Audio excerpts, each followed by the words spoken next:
also created a bitterly partisan divide between Republicans who want the memo released and Democrats who don't. On Wall Street, it up by 72 points. The NASDAQ rose 9. More on these stories at townhall.com. Everybody wants cheap airfare, but where do you find it? You call low-cost airlines. Their prices are direct from the airlines, and they're so low you can't find these fares published anywhere. They specialize in cheap flights, discount hotel rooms, cheap car rental rates, and great package deals anywhere around the world. Wherever you want to go, they can help you get there cheaply and with a best price guarantee. If you want the lowest prices on your airline tickets or other travel services, call now. That's right, call. That's the only way to get these rates. Experts are standing by 24/7 to get you the cheapest airfare and hotel rates available. So don't wait. Call right now for the lowest travel prices anywhere and for great last-minute travel deals, too. Call right now. 800-648-9175. 800-648-9175. 800-648-9175. That's 800-648-9175. Tonight, Disney's Animal Kingdom has prematurely released 20th anniversary merchandise. But in fairness, SeaWorld already has going out of business items. Japan and Epcot is adding a table service restaurant, which means that it will have more restaurants than Hollywood Studios has guests. Or SeaWorld. That works for that one, too. And the last two Disney After Hours events actually sold out, which means it's time to end this show. Whoa. You've read WDW News Today. Now it's time for WDW News Tonight.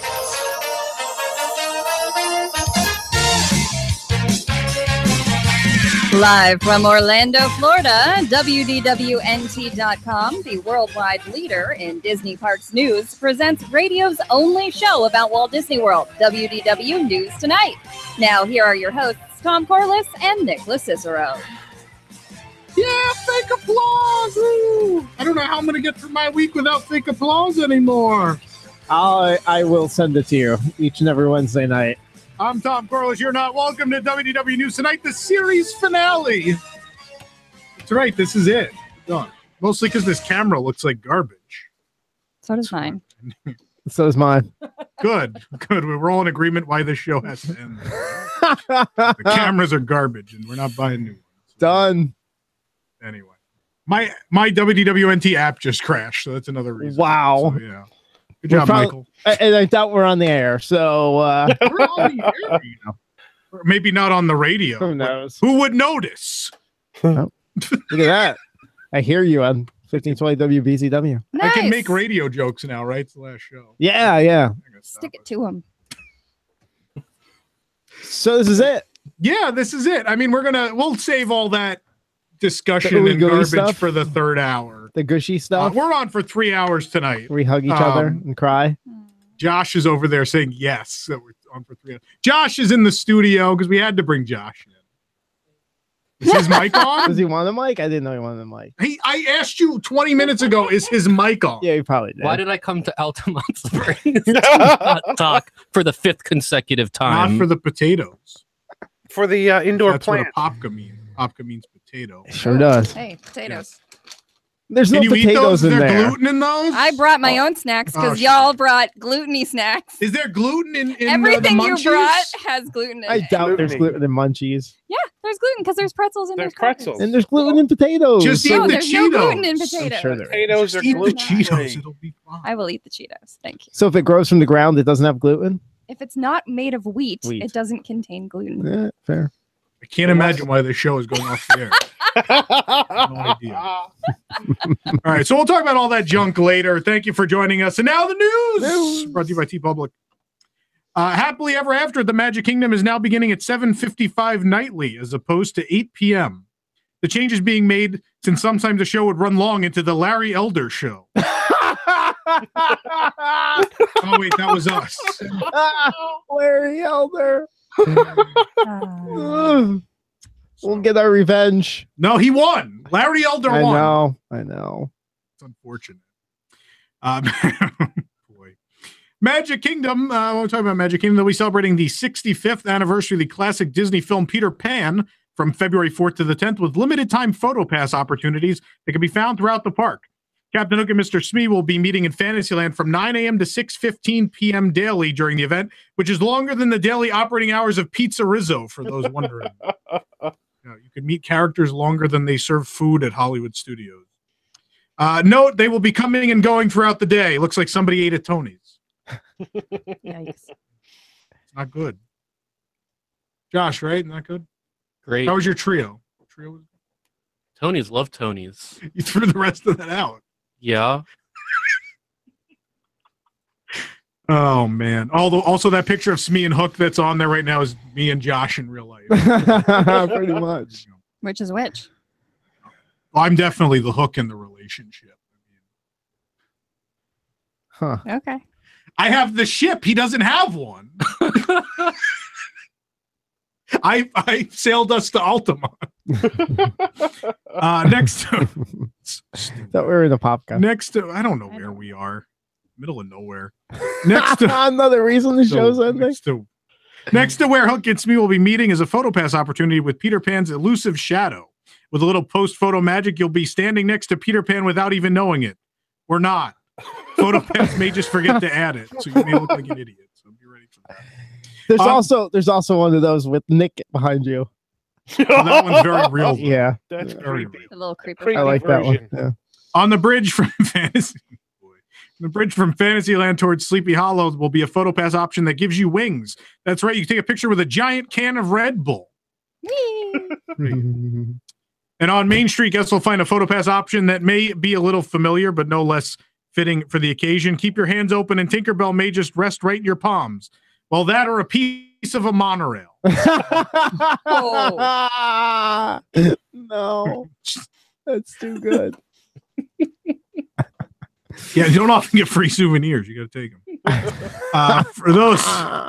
For those wanting to add a little something extra, look for a cast member standing in the hub by the partner statue. Where he or she will be able to provide you with a prop that, if turned sideways, looks like my detached retina.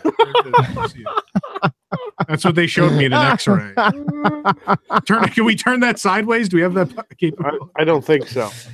We So never the retina figured- is the Peter Pan part? Yeah, Yeah. Cool. they can't all be winners. And of course, no Disney celebration would be complete without the accompanying hashtag. So be sure to use hashtag Artful Epcot when sharing your photo. Get it? It's the wrong hashtag. Thanks. Keep going. Westward Ho. Westward Ho is more than just a directional command on OBT. It's also where you'll find Happy Trail Mix at the Magic Kingdom. Snuck that one in there. Also heard on The mix includes pretzels, unlicensed M&Ms, mixed nuts, and house-made marshmallows, and comes in a brown bag. If you see someone holding a brown bag on OBT, chances are it is not filled with house-made marshmallows. Might still have that Mickey sticker on it. That's so good. I once saw someone on OBT that was homeless who was drinking out of the water park mugs, the Yeah, green ones. yeah. Yeah, that was something. I want to try those marshmallows. The bag looks cute too. It's literally a brown paper bag. Yeah, I know. But it has a sticker with Mickey with a coonskin cap. Can you say that on the air? I don't think you can say He's that. carrying a stick, too, I isn't thought he? you were gonna ask. And I He's got a stick. Look at all those marshmallows. And look at that coonskin cap. Sorry. No, I don't think that gets that sound effect. No, I don't quite understand that. No. But okay. There's what happens if you go to Columbia Harbor House and throw them on the table. Wow. Yeah, look at that. It's Great. a joke for Although, everybody tonight. Unlike the food blog, I put some napkins down. So you want to cut the pretzel in half? Yeah. Yeah. Moving on. The roof, and we're done with the trail mix, Michael. You could leave the trail mix. The roof and facade of the Wonders of Life Pavilion at Epcot is currently being restored. As Walt Disney once said, we'll take care of the outside and the ghosts will take care of the inside. That sounds like Walt. Yeah. Walt hated Epcot. I think that's on the so, pin. Yeah. Ellen DeGeneres was was reunited with what is left of her audio animatronics figure from the Universe of Energy on her show last week. The figure was just a rubber mask and some clothes, so pretty much like Tom Brady's wife. Be careful, he'll never come on the show again. I quit. It's the last one. The remainder of the figure no longer exists. It was repurposed to build Bob Chapek because he is, in fact, as part of the ongoing expansion of Epcot, the Japan Pavilion will be adding a third table service restaurant, a signature seafood and steakhouse establishment that is yet to be named. The restaurant will reside on the first floor of the shopping and dining complex, taking over space utilized for some of the Mitsukoshi store, merchandise storage, and other backstage facilities. Guests will enter the restaurant via a poorly labeled doorway under a bridge that sells pizza. Hope you can find it. I'm joking. It'll be to the right of the existing Mitsukoshi store entrance along an expanded pathway. According to internal documents, the interior will have a few themed rooms other than the material room where you'll enter the restaurant. There's also the Earth, Fire, Wind, Water, and Heart room. Wait, I'm being told those are the 5 rings that summon Captain Planet. Wind, water. Yeah. Either way, no one wants to sit in the Heart room. Big surprise. It was the boring one. Yeah, so it hasn't. No opening date or anything has been announced. Actually, Disney nor Mitsukoshi have announced the addition of the restaurant yet. From March 16th through April 1st, guests visiting the Epcot International Flower and Garden Festival can participate in the Eggstravaganza Scavenger Hunt, hunting high and low in World Showcase for eggs that portray Disney characters. As you find the hidden character-themed eggs in the park, you record your discoveries by placing a corresponding sticker on specially themed maps. If placing stickers on the map is too much for you, the cast member will just give you your prize anyway, just for trying. Yay. Yes. You'll also receive a fast pass for the Disney Pixar Short Film Festival, which should be able to keep your attention as it changes films during the 15 That can't be true. No, I'm joking. Okay, good. I'm making fun of people too stupid to apply stickers. That would be amazing.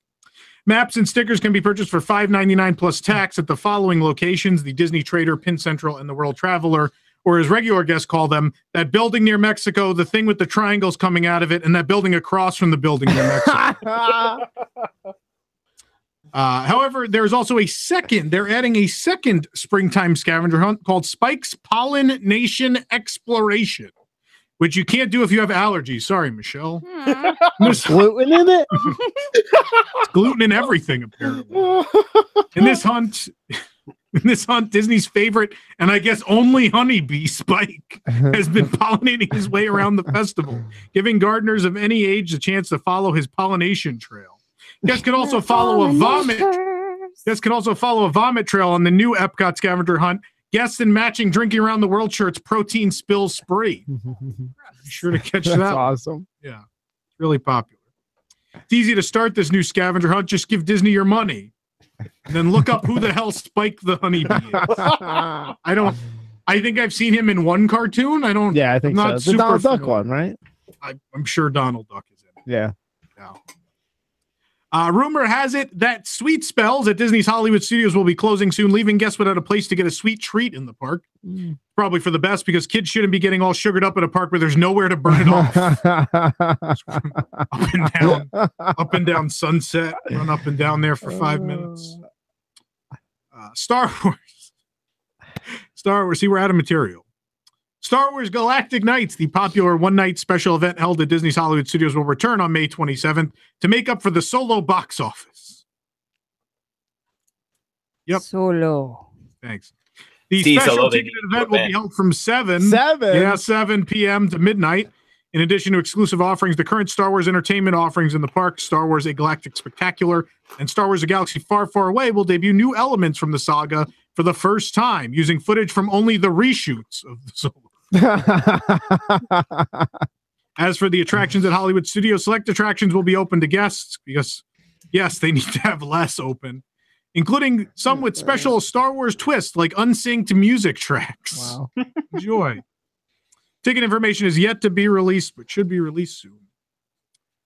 Meanwhile, Disney's Animal Kingdom is already selling merchandise for the park's 20th anniversary in April. It's January. In response, Disney's Hollywood Studios is already selling items with the Cinemagine Park name on them. They have Jim Hill LLC on the bottom. Thank you, one person who laughed. Thank you.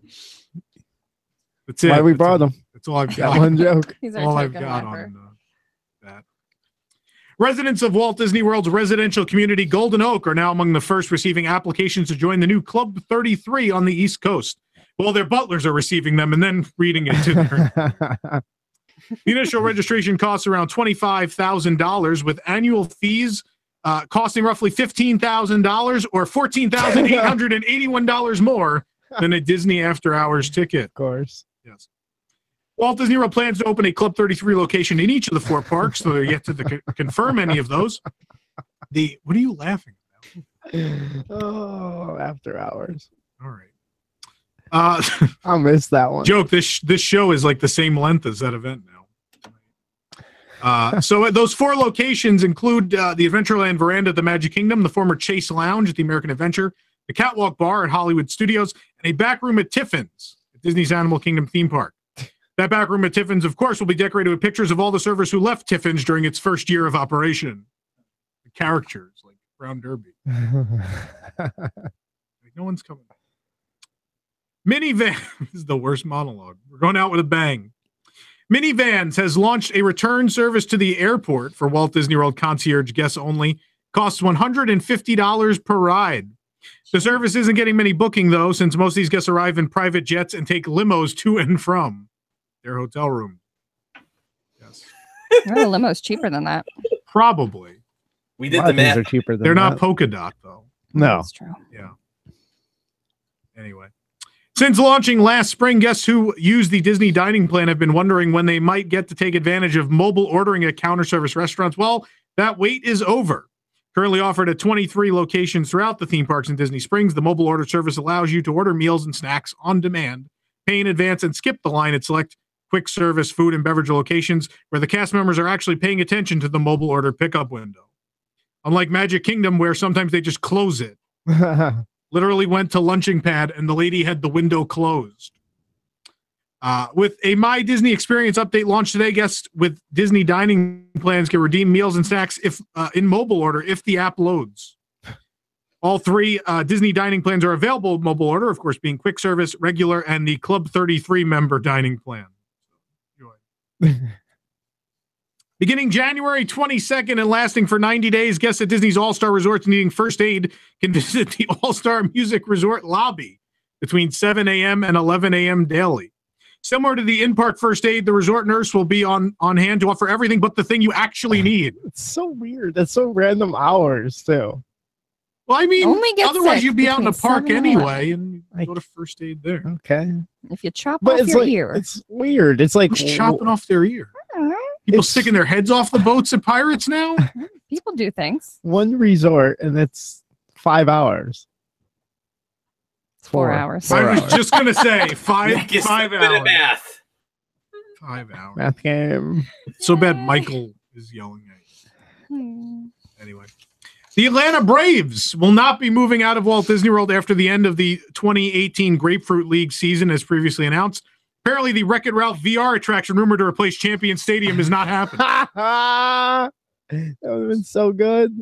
The Braves, who are currently building their new spring training facilities in Sarasota, will be staying at Champion Stadium at the Wide World of Sports through April 2019, as first reported by the Orlando Sentinel. Apparently, the new stadium in Sarasota is being built by the people who brought you Pandora, the world of Avatar. Well, you got to show Nick dancing. Come on, there you go. I don't even know what you're doing. That was dancing. Did you do that at the Edison? That's exactly what I did. Yes, but I had a fedora on. Great. Because my immediate thought was, how do you make this douchier? That was Right here. going through my mind. I have pictures I could show you. I want to see. So anyway, those new facilities for the Braves in Sarasota will include a new stadium, the Edison, Maria and Enzo's Hideaway.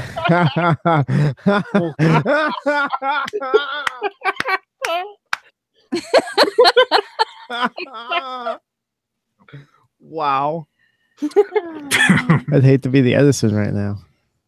I hate to be the Braves. I need to be at the Edison at lunchtime. I think I'm still at the Josh Edison. can attest to you're still there. Oh, that was 5 hours. Yeah. To get lunch? Please. It was Well, we did order 2 courses. It was our fault. Yeah, but I've been there and ordered 3 courses and had the most excellent service the 2 times before that. Were you wearing that shirt? This shirt? No. No, I was wearing that even crazier white one the first time. The long sleeve one. You've seen that. Yeah, long sleeves is a The classy effeminate look. one, yeah. Yeah, that's what I like. Which you're wearing to Friar's Nook tomorrow, right? You're damn right. One fried Twinkie, please. Make it 2. Just kidding. We're not gonna, we can't we're not lady, gonna order 2. we can't Lady in the Tramp it. I would love to All see right, photos of let's that. cut Nick out of this. And We are. This is it. Oh, Josh and I are he's on doing- the phone. Josh and I are doing an untelevised show starting next Wednesday, just for our enjoyment. this third hour stuff. guys. Jason's losing Third it. hour. Just for our enjoyment. It's just for us. Fans of the Philadelphia Eagles and the New England Patriots may have a pretty significant vacation package offer available to them depending on the outcome of the Super Bowl this Sunday. Based on the outcome of the game, February 4th, residents of either Pennsylvania or any New England state, which includes Massachusetts and a number of states that don't matter, will have the opportunity. That got Anthony. There you go. We'll have the opportunity to stay at their choice of the Swan or Dolphin Resort and book the quote-unquote Champions Package. This is great news for the people of Philadelphia who will want to leave the burning rubble of their city come win, lose, or draw. The losing team, of course, can still get the Champions Package at Universal's Cabana Bay, which includes rooms with closing doors, working thermostats, and theming. So enjoy the Champions Package at Cabana Bay. Derek Bergen will come and give you tucks you in personally, and on service. He tuck you in as he reads you the current prices of items at the outlet. In a paper bag over his face. So you Pirate can't see who he Dooney, is. Pirate Dooney, $89.99. I've met Derek Bergen 4 times. I still have no idea what he looks like. He goes up and it's just like a Dateline TV show. There's just a blur. Nick, you know you've been on that.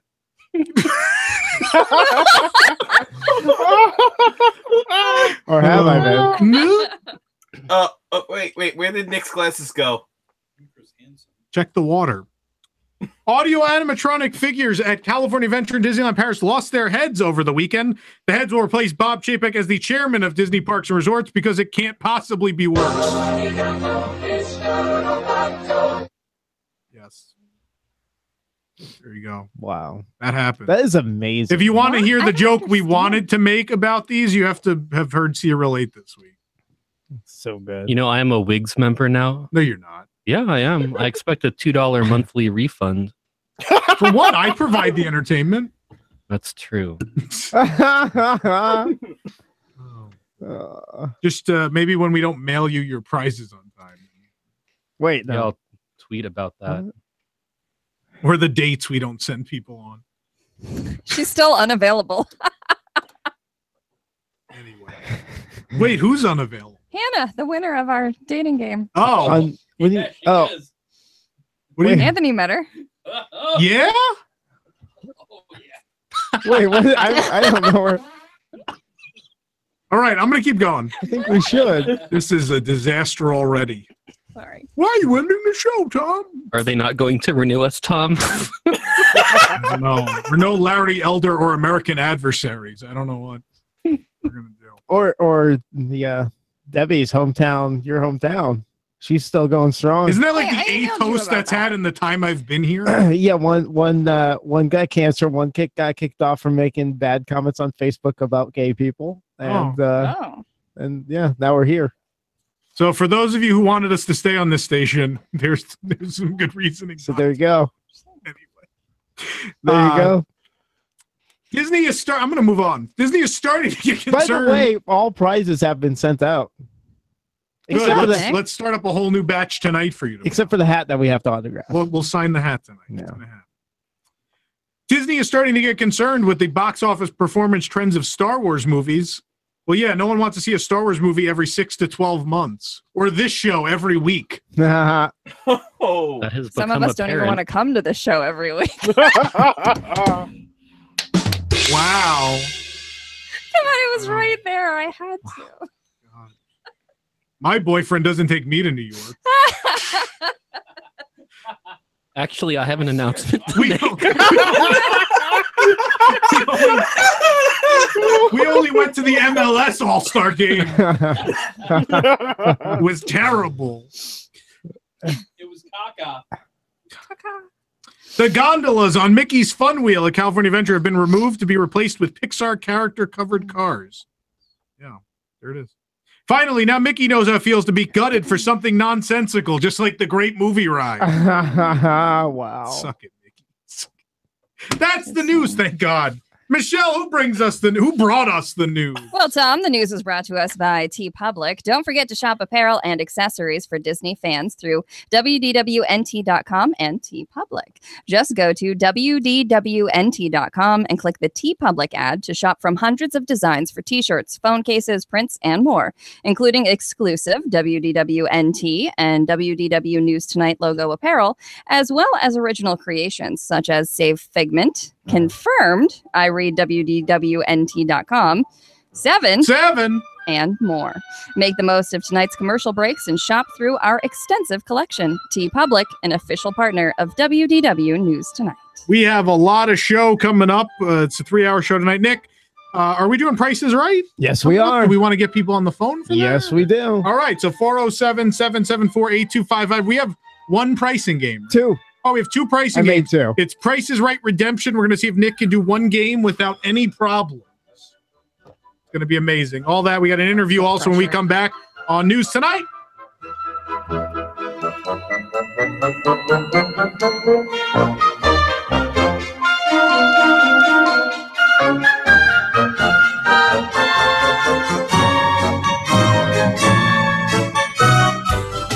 Nearly everyone loves Italian food, but those people who love true, authentic Italian go to Tony's Town Square Cafe.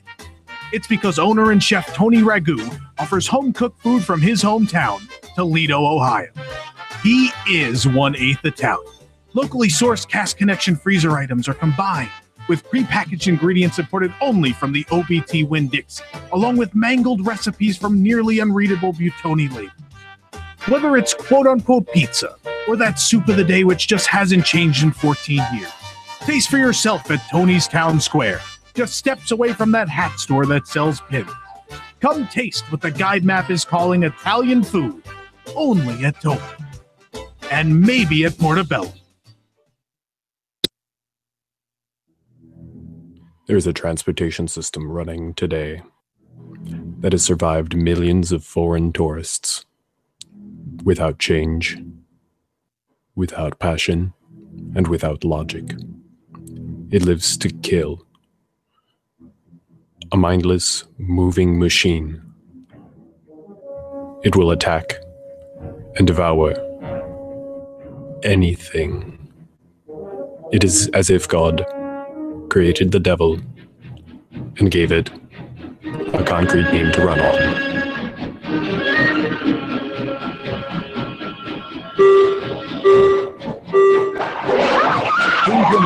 Automatic doors. This is WDWNT's extraordinary motion picture version of Instagram's vertical video, Doors. I just found out that the doors on this monorail opened while people were riding last week. And you knew it! You knew those doors could open. You knew it was dangerous. But you let people ride it anyway. Did you see that? Everyone stay where you are! And maybe take some video and make snide remarks! It's all psychological. You yell Pirates is 101 and people go, huh? What? You yell the doors are open on that monorail and we've got a panic on our hands on New Year's Eve. Is it true that monorail doors can open without anybody leaning on them? Yeah. What we're dealing with here is an imperfect engine. A broken machine. We're not only going to have to close the monorail, we're going to have to buy a whole new fleet. Bad dreams. I'll build you a new fleet as long as you put my company's logo on them. Did you hear your father? Stop leaning on those doors right now. These open doors will swallow you whole. You're going to need more stickers. There's 20 people in that car. 25. 3 tons of them with those ECVs. No blogger's fantasies of evil can compare with the reality of doors. Roy Scheider, Robert Shaw, Richard Dreyfuss. Doors.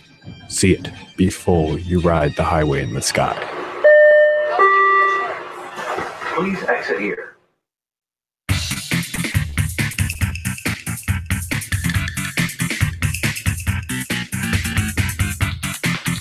Wouldn't be WDW News Tonight without some music playing at the wrong speed, right?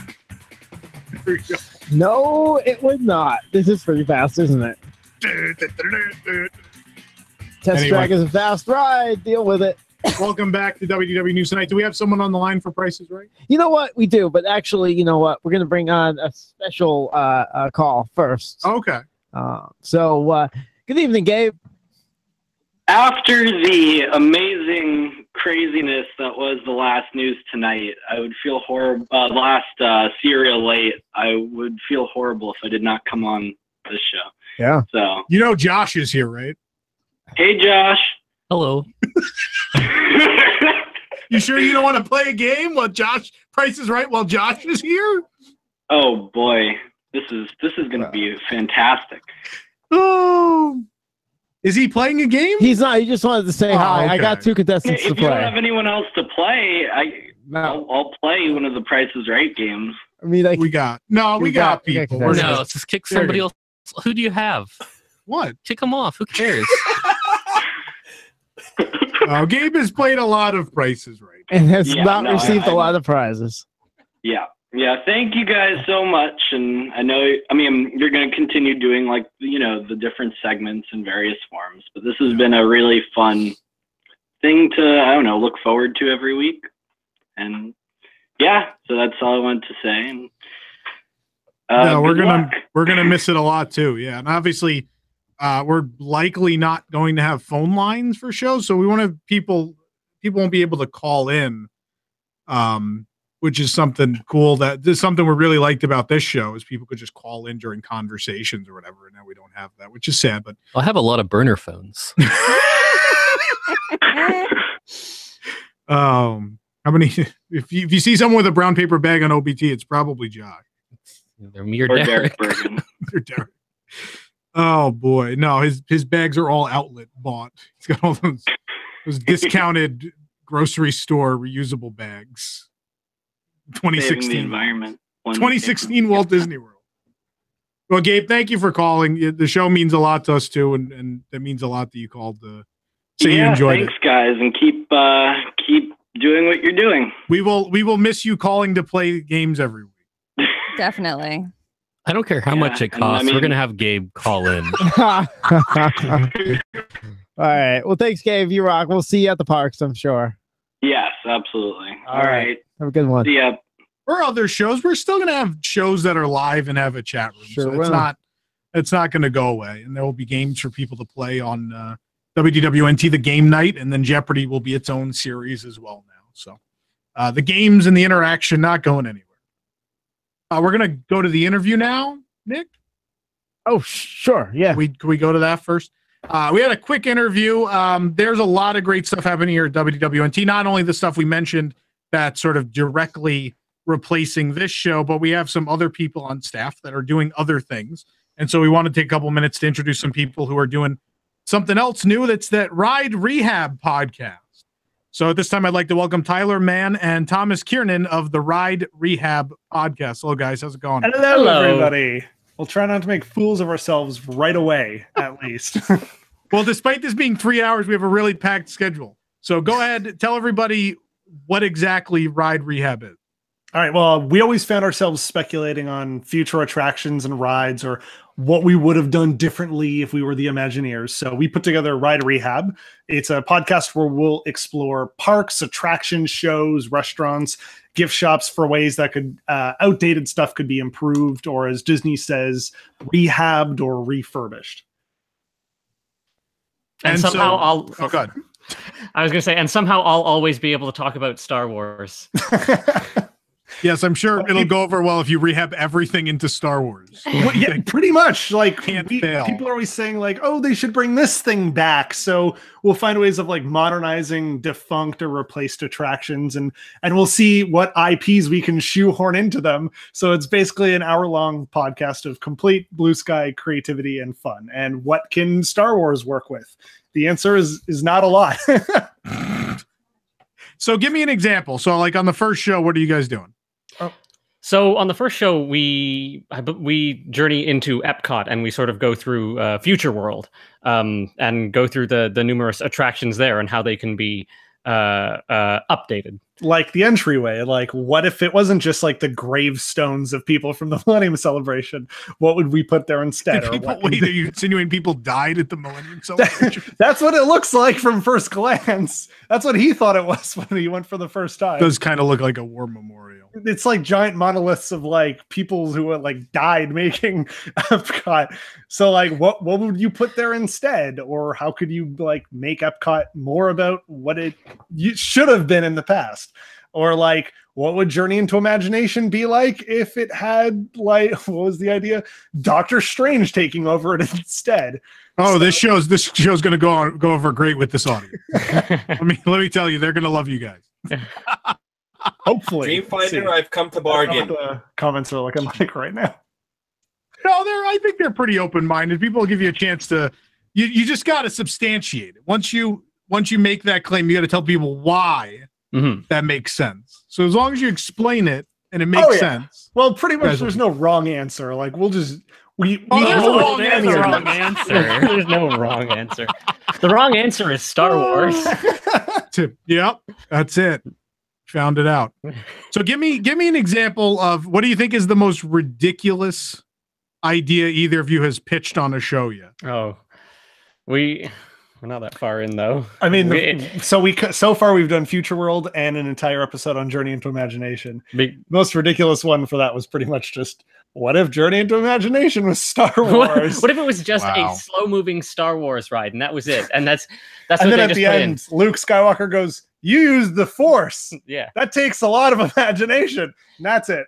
Wow. Jim Hill just found his next story. Oh, I could imagine it now. I turned the corner and there was that would be great. All right, so when are we expecting the first episode? Well, the episodes will be coming out the 7th of every month. Seven, yeah. We're like, what's a number that'll be memorable to people? I would have picked 8 or 9. 10's got a ring to it. We're like, or 1, the first day of every month. No, 7 seemed like a nice round number. 7 is not a round number. According to Nick, it is. It'll fit. People from WDWNT who aren't familiar with this will remember the number 7. When's Red Rehab again? Oh yeah, the 7th of the month. There you go. So it'll be our first episode on February 7, which will be our episode on Future World. And then every month after that, it'll be a brand new 1-hour episode. And hopefully, if the reception's great, we're going to do more scripted episodes. So like in the future, what was I going to say? What if the personified embodiment of an attraction could talk to you? What would Space Mountain say? So basically, what if Space Mountain was actually in rehab and we are not doctors? Yes. Josh is making the most amazing face. Wish we had him on camera. We don't. So on the 7th, so they'll find this through WDWNT.com, but otherwise, it'll be on iTunes. They can subscribe. Jason, we have that up yet? It will be up probably tomorrow. There you go. So they could subscribe early, even ahead of that February 7th date. Anything else you want to tell people about the show? It'll be absurd and fun. We're on every other social media right now, so if you ever forget, just Ride Rehab. We'll be in the chat after this interview is done, so you can ask the questions and stuff. And we love suggestions. So if there's like a ride we cover that maybe you want us to go more in detail, or if there's a guest you would love us to have on, like I can think of a couple of guests that I want to have on a show. We really want to get my contract is ending tonight. I guess we'd really Wow. love is Joe Rohde's earring. Yes. I think that would be good to learn a lot from. I don't know. I said his earring got fired. So. Oh no. Okay.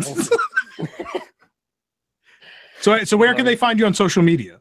Ride Rehab at Ride Rehab on Twitter and on Facebook. And if you go to riderehab.com, it'll take you to the page on WDWNT, so you can never forget it. And we'll put up like little sound bites and previews and stuff on SoundCloud and stuff if you just want to get a quick listen.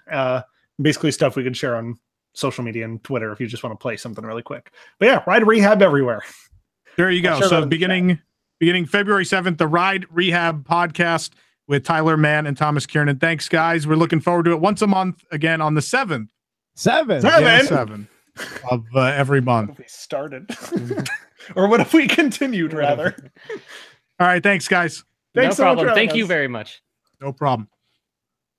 All right. Well, there you go. See, there's a million different things happening. You will have more than enough content to make up for this debacle every week. So, Nick, speaking of debacles, in the 4.5 years we have done radio shows here, we have done The Price is Right. Yeah. And something inevitably goes wrong. Inevitably. So I thought, this is it, Nick. This is the last chance. This is your Price is Right redemption.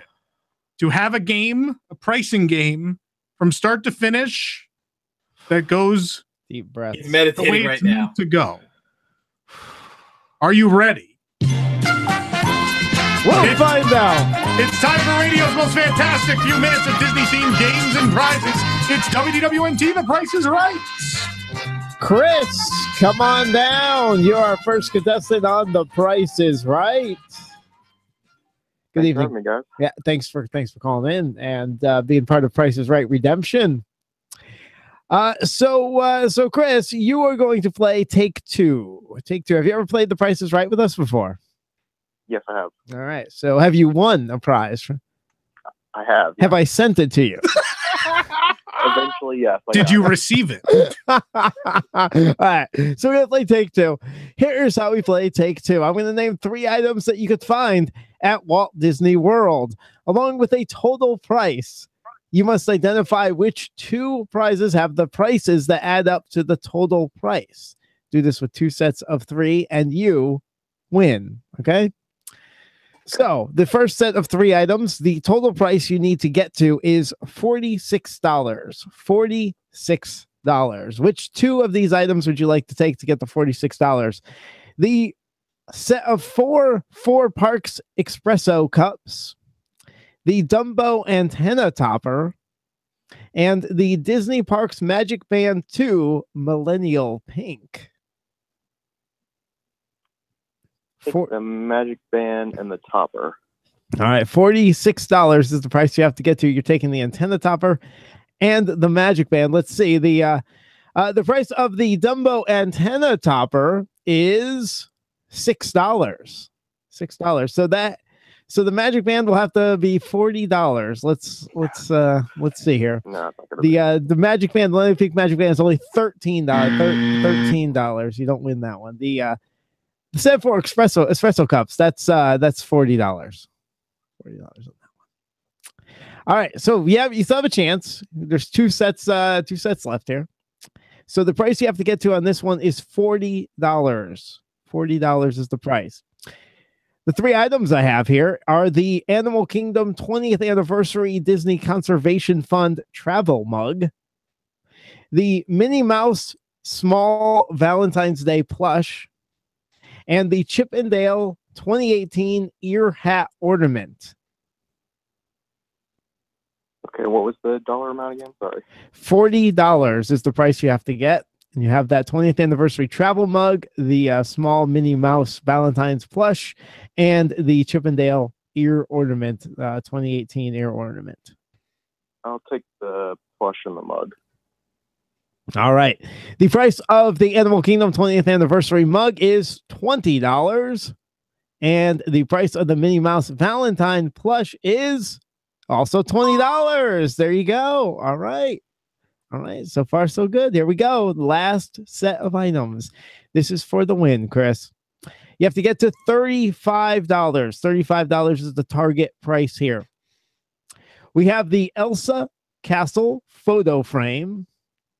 We have the Mickey and the Roadster Racers pullback racer set featuring Mickey Mouse and Donald Duck. So you have 2 pullback racers in this pack.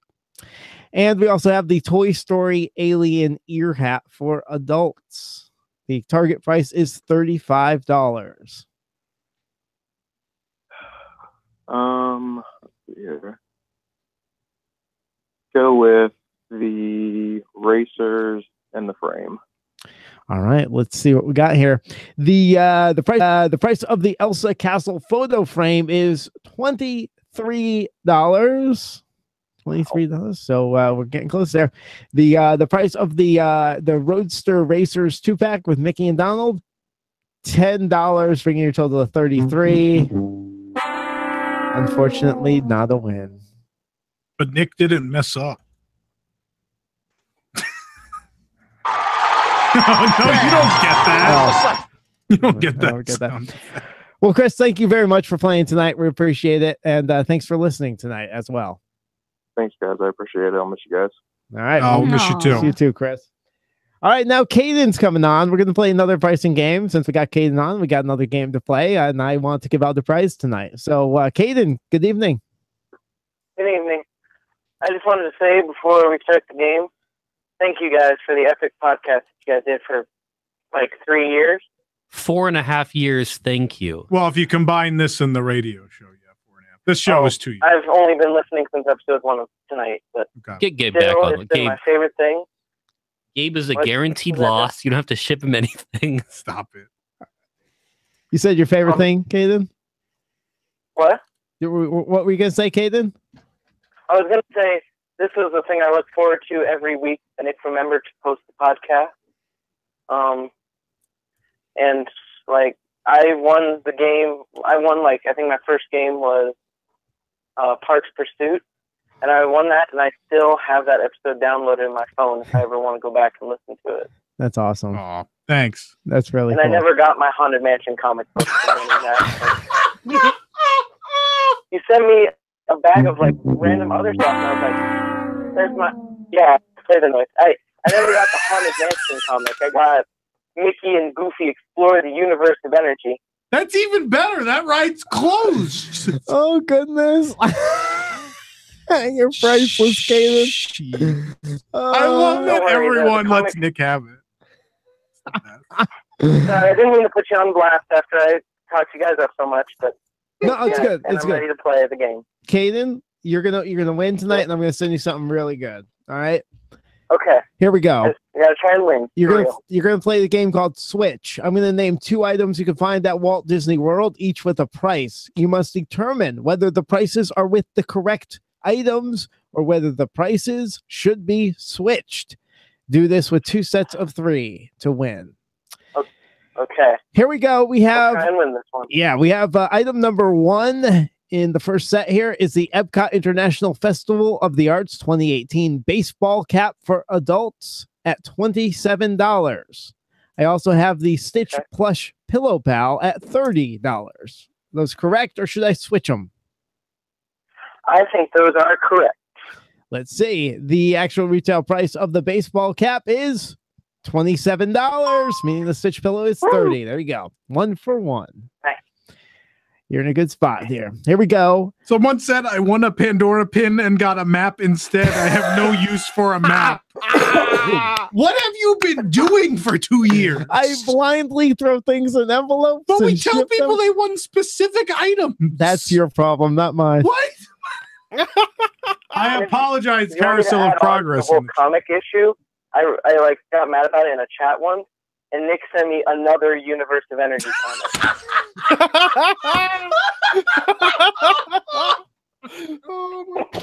Oh man. You're like DisneyStore.com. Like I ordered something completely different. You might as well retweet theme park review at this point. Oh man. Well, hopefully it gets there damaged as well, because I was Coming. I'm gonna send you it in an envelope, a non-padded envelope. Oh goodness! They're doing a game. We're in the middle of a All game. right, Caden. Yeah. Caden, Yeah, you'll get a bunch of cool stuff today. I don't know if we have any more Haunted Mansion comics. He probably Yeah, sent them I to don't someone need who won a comics. Universe Energy comic. Probably Yeah, I need a third comic to add to my collection. All right. So Universe of Energy comic for Caden. Okay. All right. Here's the second set of items. Here we have the Disney Parks parking lot tram diecast vehicle at $28, and we have the Four Parks shot glass set of 4 at $20. I am going to switch those. All right, let's see. The actual retail price of the diecast tram is $20. Oops. You're lucky you did it in the first game. Enjoy your map of Pandora, Caden. Oh, Caden's Just joking. It's a Universe of Energy comic.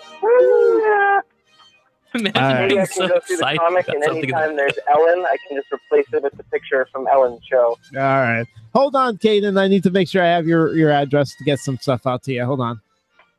Well, there you go, Tom. I did it. Yeah, you did. Redeemed. Damn it. But not really, because then the whole chat turned on you. You know what? That's in the past. We're moving forward. Oh, boy. Are we taking a commercial break? Is that what this music Yeah, we'll means? take a quick one. Take a quick break. We'll be right back with more. And tonight,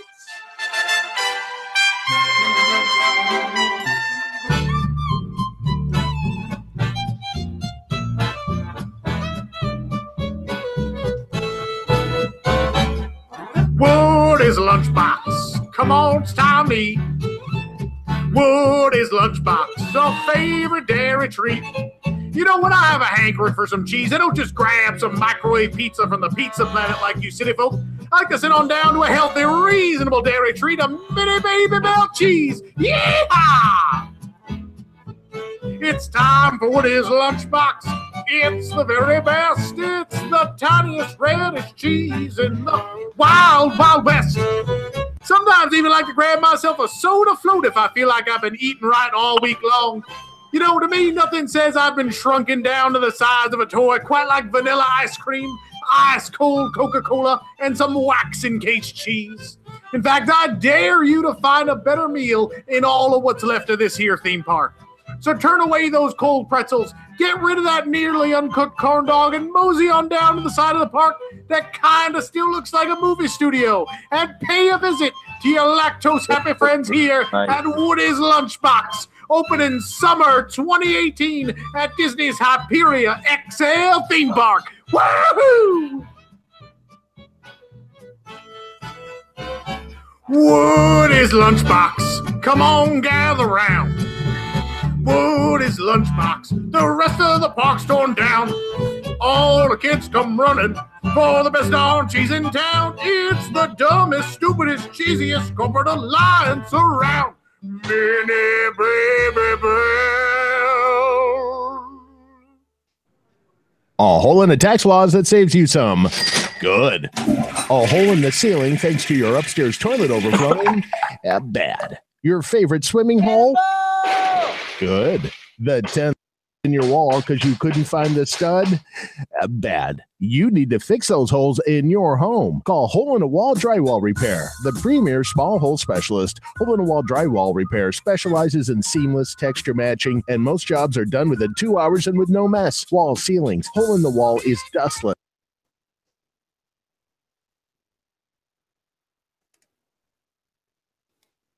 And if you rent, let us fix those small. Trade to need drywall done, we're the ones to call. See how affordable we are. Call 844-NO-HOLES. Online at holeintawalldrywallrepair.com or HIWdrywall.com and fix that hole in a wall without putting a hole in your wallet.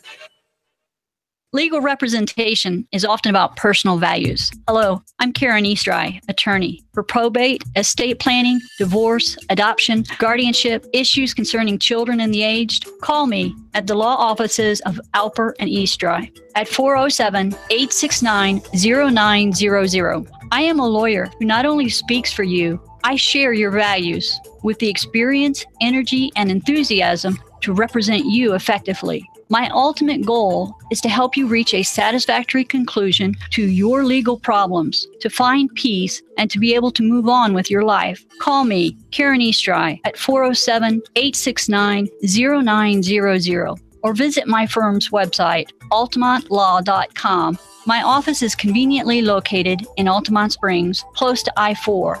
So call today to make sure you have someone by your side at 407-869-0900. Offices, Altamont Springs. Gravity, you got a hold on me. Yes, you do. Yes, you do.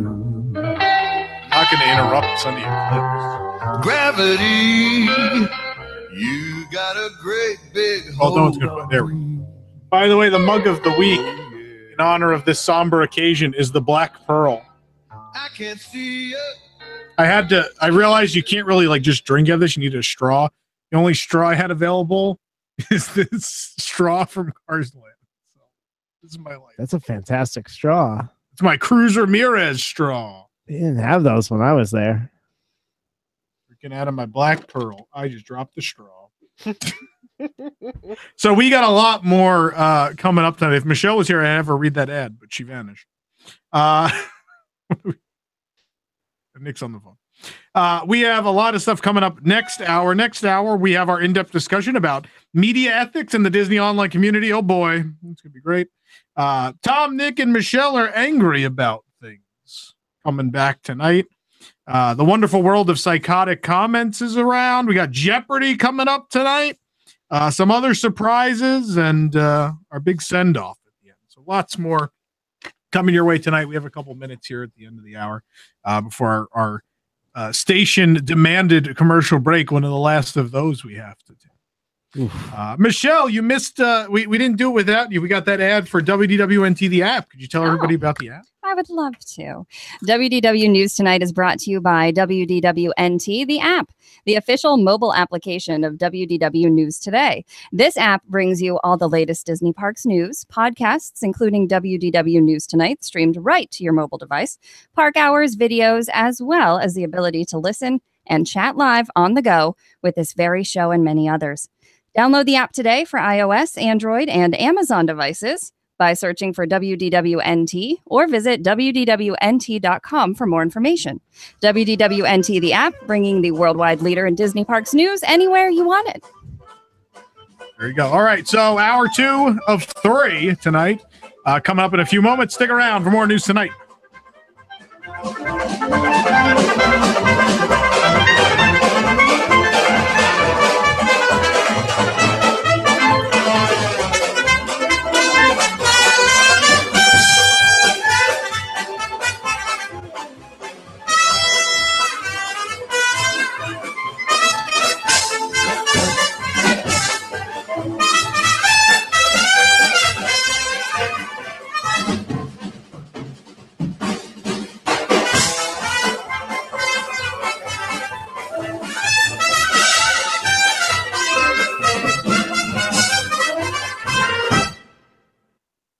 Celebrating 50 years as Apopka's hometown station. 1520 WBZW. Apopka, Orlando. Community events, financial news, weather, traffic, and more. A service of Salem Media Group. Breaking news this hour from townhall.com. I'm Keith Peters.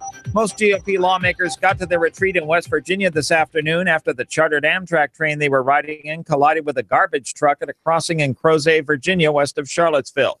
House Speaker Paul Ryan says it was a trying day. Look, I know we're all a little shaken up by what happened today. And I just think it's important to note that we need to keep praying for the victims. We need to keep praying for the people who were hurt, for their families. But I got to tell you, I'm just so thankful for the people who sprung into action today. One person was killed in the garbage truck and at least 2 others were severely hurt. No serious injuries were reported on the train. One person who lives near the railroad crossing told reporters the crossing arms have not been working correctly. There's new political reaction to the FBI's concern over the release of a top-secret memo. Intelligence Committee Chairman Devin Nunes calls the FBI's objections spurious. Meanwhile, Democrats accuse Nunes of cherry-picking talking points in the memo to undermine the Mueller investigation. Washington State's Adam Schiff says Republicans have used the memo to, in his words, mislead the House, and he asks, will the president now use it to mislead the country? In a rare move, the FBI says it has grave concerns over the release of the memo. Capitol Hill correspondent Wally Hines reporting. South Carolina GOP Representative Trey Gowdy says he will not run for re-election and will instead be returning to the judicial system. Gowdy is chairman of the Oversight and Government Reform Committee and previously chaired a House panel investigating the 2012 terrorist attack in Benghazi, Libya. The Benghazi panel revealed the existence of former Secretary of State Hillary Clinton's private email server, and controversies involving it proved to be damaging to her failed 2016 presidential bid. Gowdy's a former federal prosecutor. On Wall Street, the Dow by 72 points, the Nasdaq rose 9, the S&P advanced 1. More on these stories at townhall.com. Mom, what company did you use for your bedroom blinds? We're redoing ours. Blinds.com. Thumbs up emoji. Okay, I just need it to be easy. Blinds.com is easy. Free samples, hand clap emoji, free shipping, and all caps, great prices, exclamation point. IDK, we're really not handy. Neither are we. Happy face. Blinds.com walked us through the whole process and sent us samples. They even remade our blinds for free because we didn't measure correctly the first time. LOL. Thanks, Mom. And enough with the emojis. Find out for yourself why Blinds.com is the #1 online retailer of custom window covering. Now through February 15th, go to Blinds.com/shutters for a guaranteed 20% off right now. That's Blinds.com/shutters. Blinds.com/shutters. Rules and restrictions apply.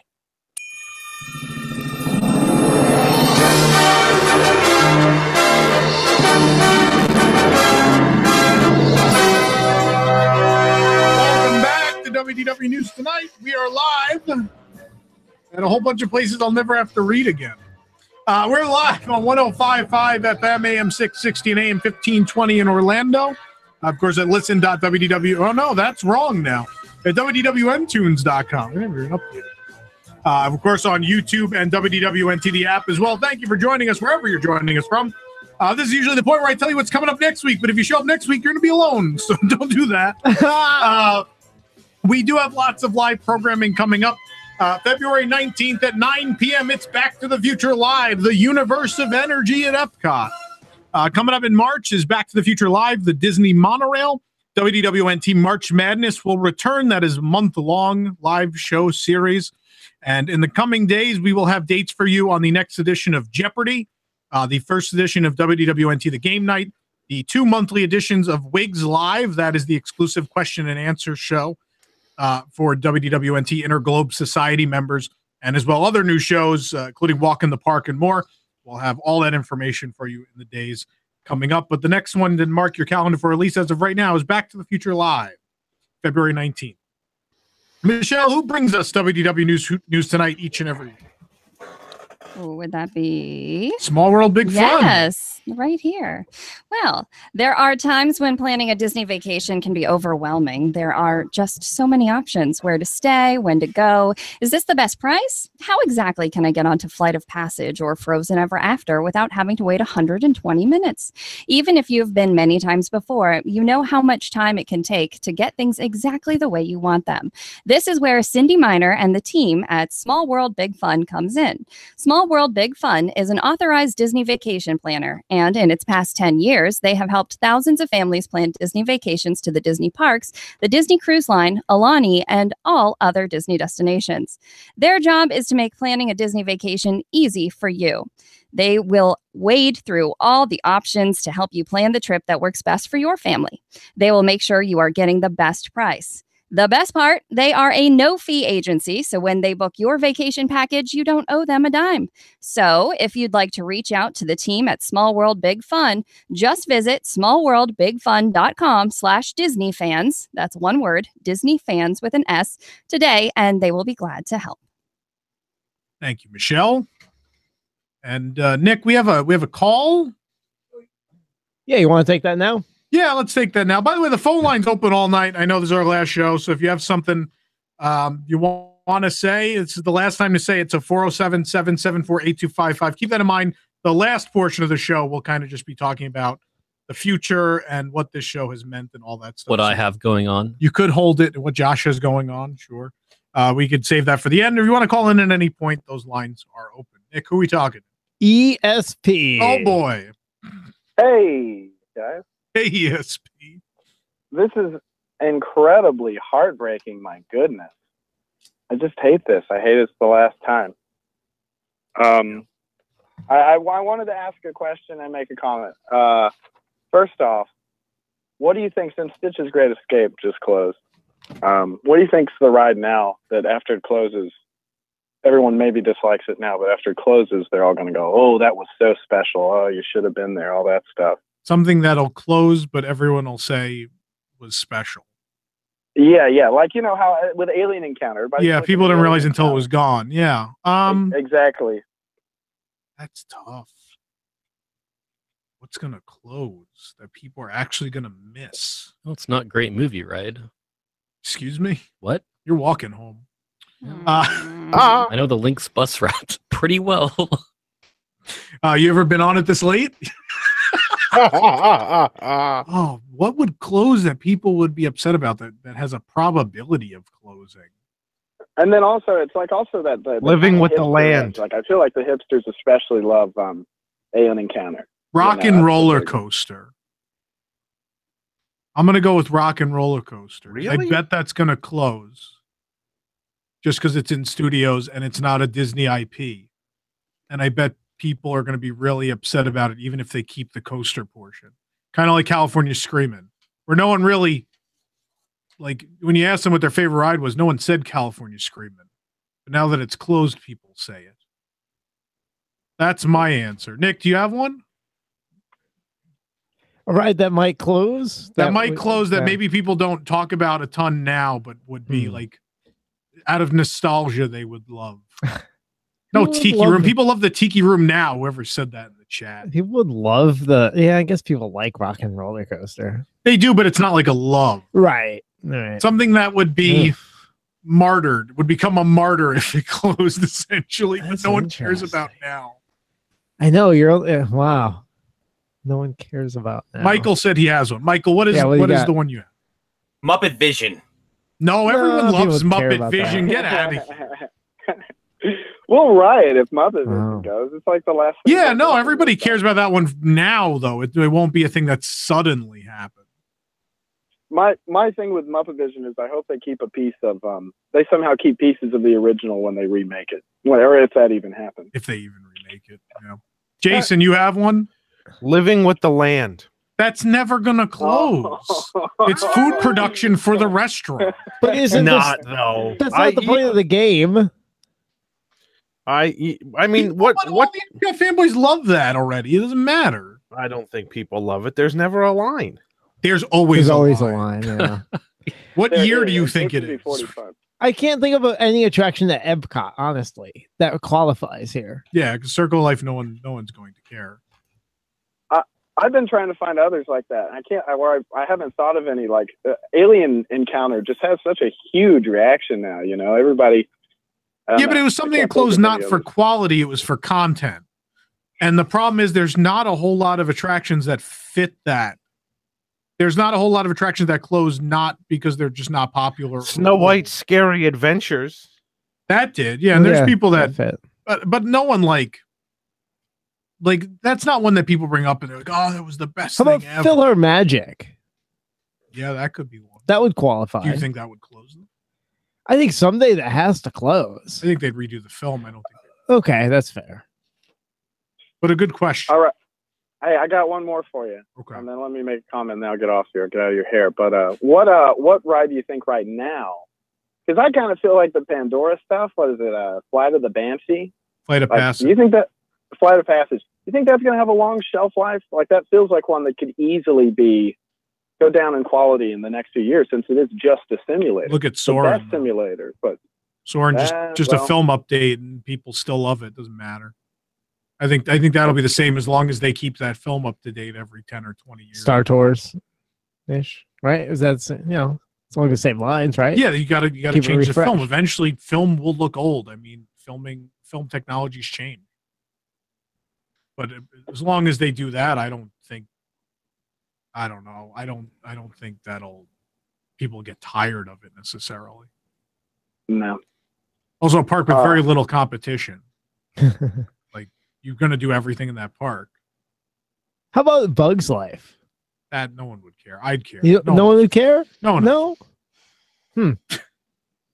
I promise you, no one else would care. I would care. I would like so it. care. Yeah. I love it. I think you might be surprised on that Tough one. to be a bug. Yeah. Well, you might be allergic to bees. You should go on the pollination scavenger hunt. Too much gluten in bees. No, there's no gluten in honey. No. No. You're a gluten Not for yet. punishment. I am. Not yet. All right, Tom. Okay, here's my big final thing. I can't believe this has happened for the last time too. This really does suck. Something about it being on the radio like adds another quality. Oh, tell the advertisers that to this show. Yeah. Mm. Yeah, it's like, I don't know. Somehow it makes it's weird when you're just on, I don't know, you're just watching a YouTube show and of course the call-in stuff's great. I get to ask questions. That's what we thought too. I love doing. Yeah. I hate to see it ending, but what I'm getting to, since you're going to be off the radio, I know you still, the WDWNT brand is so important, but Tom, do you ever think you could do something where you are completely unfiltered the way that you are on like your Twitter? That is so satisfying. The way you just say exactly what you want to say, completely adults only. Would you ever consider something like that? All right, You need to join Wigs. Before you answer, Tom, I have the 12-second delay set. Go for it. Oh no, I'm not gonna do it. I don't need that. I've never had to hit the dump button for you. No, Let's do it on your let's last save show. it for the end. He could just come over. See a relate is pretty much as far as I think I can push the envelope. There are so many things that as a staff we sit and we think about what jokes we're going to do and stuff. We always go for the joke that we would make if we were just sitting in a room with our friends and then go, will people be okay with that? And generally the first one, the answer is no. And then the second one will go, maybe. And that's usually the one that makes it. And that's see or relate. And obviously on this show, we were a little cleaner, but we definitely had plenty of innuendo. But see or relate, which is we're doing just for Wigs because we don't want to subject the regular public to that because we think they get offended or wouldn't understand what we're trying to do. That's our avenue for me to do what I want to do. Not that I don't like doing this show. I like doing something that more people can enjoy, but we figured the whole reason to do See or Relate just for Patreon people was it's the way it could be supported. Like, while that show has a really small listenership, Patreon supports us putting hours of work into making that show happen on a monthly basis. So that's the way we can be like, yeah, we can afford in the midst of all this other stuff we're doing to still do See or Relate for these people that really want it, but we got to do it through Patreon. Can you announce the phone number again? 407-774-8255. So Tom, what does the See or Relate monologue look like now if this is going away? Does the See or Relate monologue stay the same or does it get tamed down? It's a little bit of both. I mean, where things are funny, they're funny. I mean, there are jokes I made, not tonight, but there are jokes I made on other shows that I thought were really killer. And if that's funny, that's funny. And then sometimes there's something we would omit from this show because it was a little too risque for radio. Yeah. That I will do on See or Relate. And because we know our fans are not really going to get offended. That's going to be an amazing once a month monologue on See or Well, Relate. now it's no repeat. So it's so hard. The last two of those we did, it was hard to do stuff because on a weekly basis, we were running down everything on this show. Yeah. And that makes it really hard to do a second joke. Your best joke is your first joke, whatever comes to mind first, generally. And so your second joke's not going to be as good. And sometimes with us, the first one's not good. So then what does that say? So yeah, but that's where I get to do what I wanted to do. In a lot of ways, this show was See or Relate, but for the masses. And that's another thing I always wanted to do. But now we have a reason to do See or Relate now, thanks to Wigs. So it feels everybody's motivated to do it. And it's the show I always wanted to do because it's ridiculous and insane. And we get to actually say what we feel. So. All right. Well, thank you, ASP. Hey, thank you. Thank you guys very much. Have a great night. You Sorry. too. So we're going to take we have another call, or we take? No, we don't. Okay. We're going to take a quick commercial break. When we come back, oh boy, we're going to discuss media ethics and the Disney online community. Oh dear. Oh boy, stay tuned.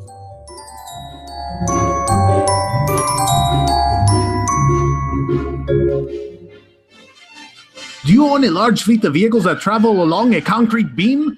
Do these vehicles sometimes shoot parts onto the people below? Do the automatic doors sometimes stick open? And when they do amateurs shoot vertical video of it? If you answered yes to any of these questions, you are in need of a new monorail fleet.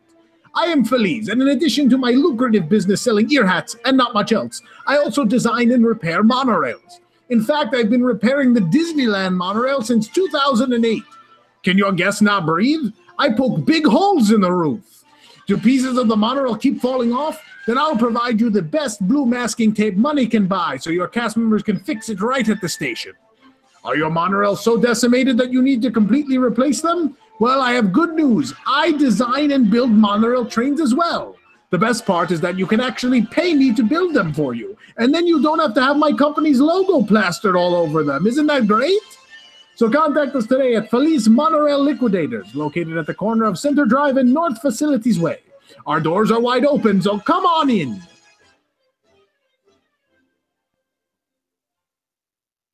Here's some great news. If you missed the deadline to sign up for health insurance, or more importantly, if you signed up for a plan that you're just not happy with, you still have a choice. It's called MediShare.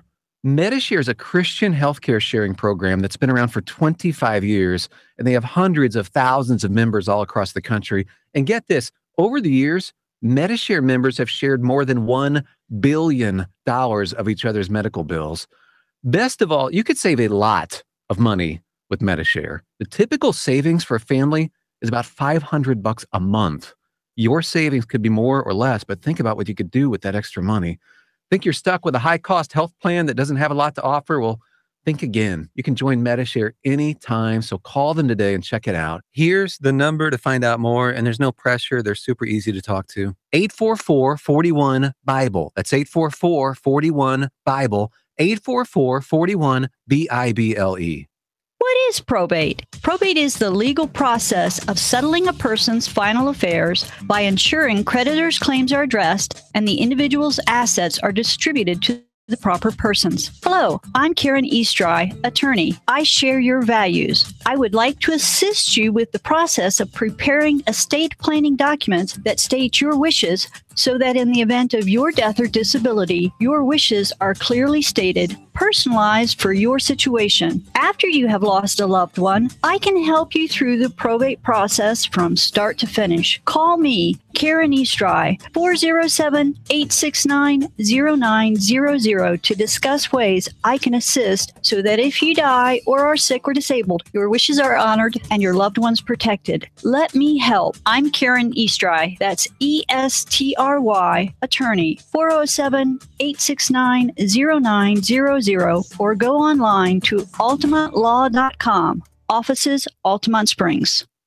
Hi, I'm Steve Lash with Blue Book Service Center. How many times do you take your vehicle into the repair shop for a simple repair, and you're told you need a lot more repairs costing a lot more money? That's called upselling by the service writer. Why? They get paid a commission on your repairs. At Blue Book Service Center, no one is paid a commission. We have one of the lowest labor rates anywhere of only $75 an hour. That's as much as half of what other repair shops charge. And that fleet labor rate is extended to all our customers. For over 37 years, Blue Book Service Center has been repairing customer vehicles correctly for far less, never upselling. With our 37 years of experience and technology, we often can repair a vehicle instead of just replacing costly parts. Also, if you need a car while your vehicle is being repaired, mention this ad and get a rental car for $9.99 a day while your car is in the shop. Call us today at 407-321-0741 to schedule an appointment. Blue Book Service Center is used by smart churches, schools, fleets, and individuals who don't want to be taken advantage of. Call us at 407-321-0741. We're saving you money.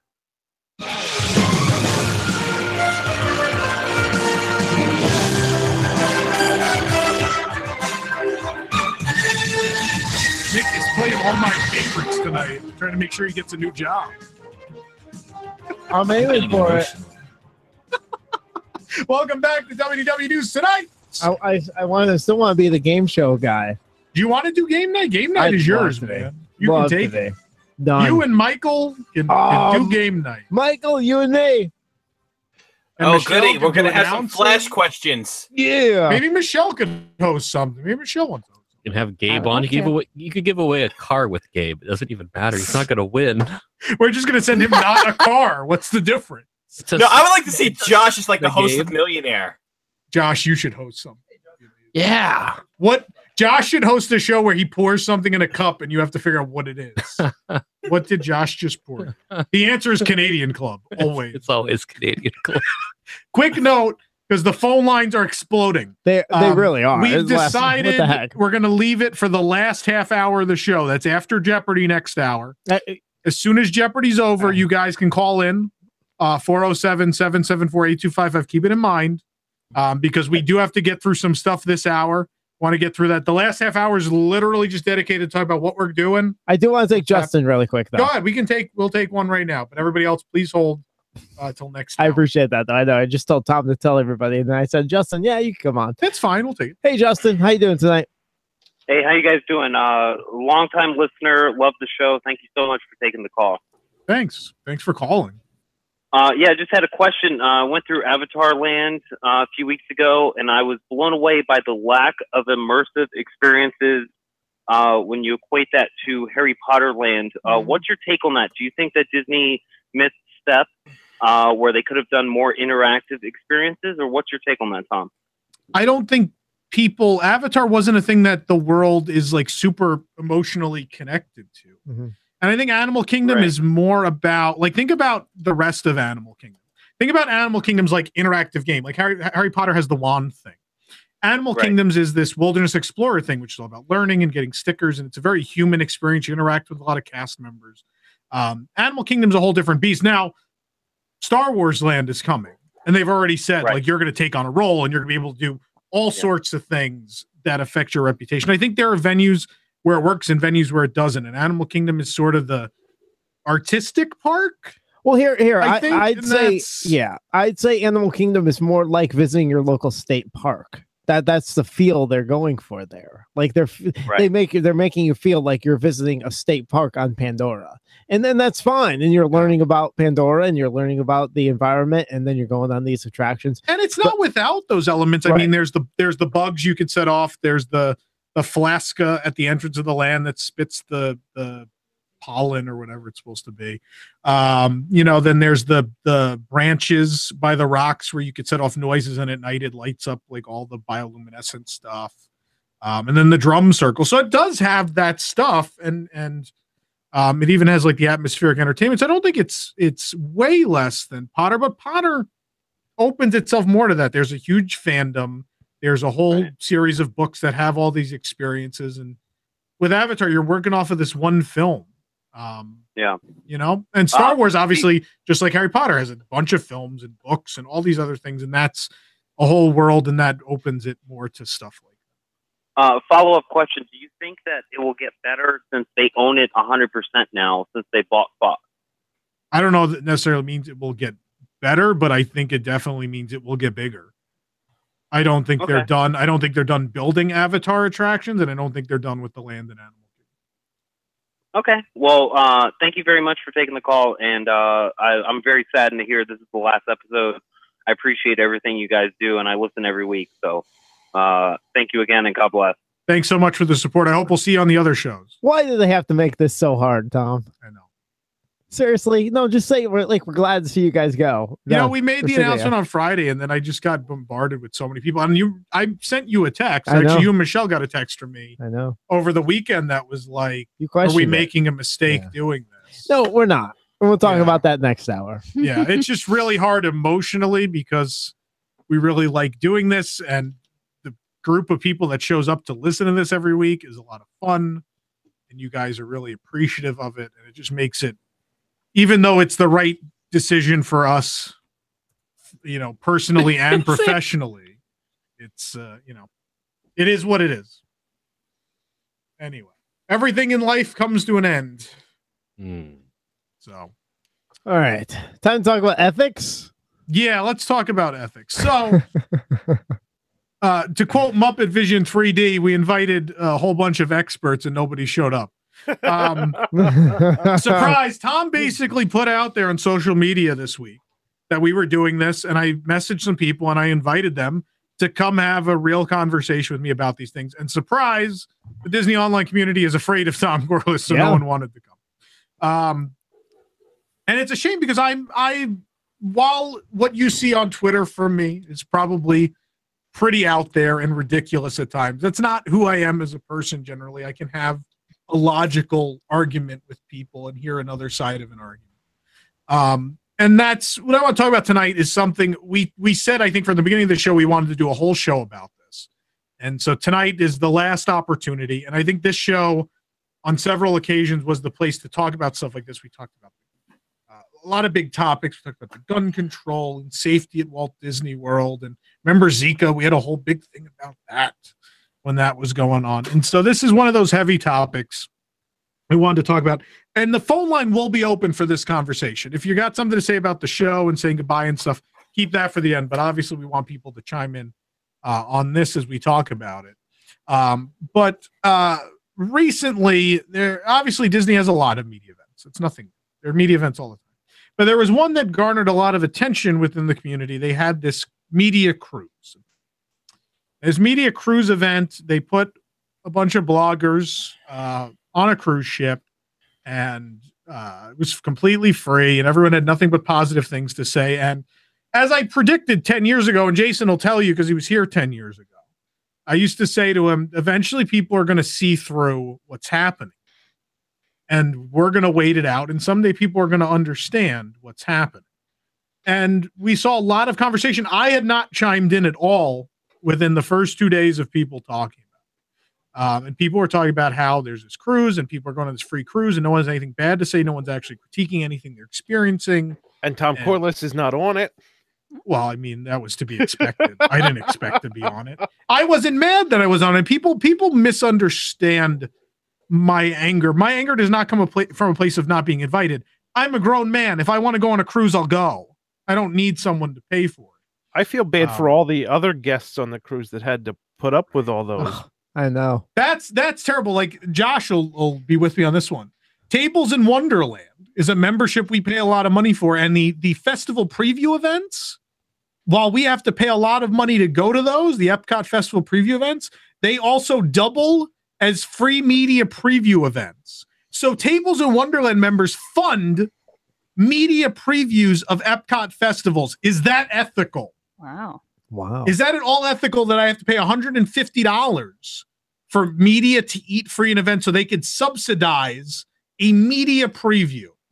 Wait, so as a tables person, you go to this, you pay to go to this Tables in Wonderland preview event for each festival. That costs $150. It doubles as a media preview. Wow. Okay. Josh, is that correct? That's correct. So you have to pay, but all these other media people get invited for free. Which shouldn't be a thing. You should be doing it separately. That is a slap in the face to people who pay for not only for Tables in Wonderland, but then pay an additional, was it 150? To go to the preview. To go to that preview. Wait. So you pay for tables and then you pay to go to this event. It's a tables on top of that. On top of the membership. Yeah, no, it's not just you have Tables in Wonderland show up. In that case, I wouldn't care, Tables honestly. in Wonderland, and then you're paying for the events. Correct. And then that gets the media in for free. Wow. That's ridiculous. Wow. That's a real thing. And that's the thing with the cruise that is kind of sad that these poor people paying for a cruise had to be there with all this. So the tables people have to be there with all these bloggers. Yeah. Oh. That's So a nightmare. the reason this all came up is I saw a lot of people tweeting about this event, and I said my tweet wasn't even like, "Yeah, get them." It was like, "I'm glad to see an open discussion about these things happen." That was my tweet. A fun thing that happened in the midst of that, someone went on our site and commented, as Deb Wills of all ears, Impersonating Deb, and commenting. I don't know, Jason, if you want to pull it up. I don't remember what the comment was. It was in relation to your Enzo's Hideaway review, where you talked about the terrible pasta or something, and they Which wrote, I can do because we paid to eat there. and they wrote, "This is a great pasta dish with just the right amount of cheese and something, something, something." And then they wrote, "And that's how you get a free cruise." There you go. So obviously, I do not condone people posing as other people on the comments. It was not approved by anyone on staff. It's comments go to approval if they basically get flagged by the system. The system figures out if something is troublesome or and so the system didn't flag that comment. It didn't see anything inappropriate with it, so it went right to the site, and we had not moderated it yet. I had not seen the comment. But I then made privy to a tweet that Deb Wills made, which says, what was it? It was, I've heard that on a site I do not read, there is someone posing as me, which prompted Jeremiah of Laughing Place, and you probably have no idea who that is. I'm the meanest. Prompted him to be like, "Oh, some big men behind the keyboard are really mad about not getting a free cruise or whatever." So I immediately comment. He thought it was us? So people thought we were planting comments, which honestly, if Deb Wills had been a grown-up and emailed or contacted us and said, "Hey, someone has commented as me, would you mind removing it?" That is something without question I would remove.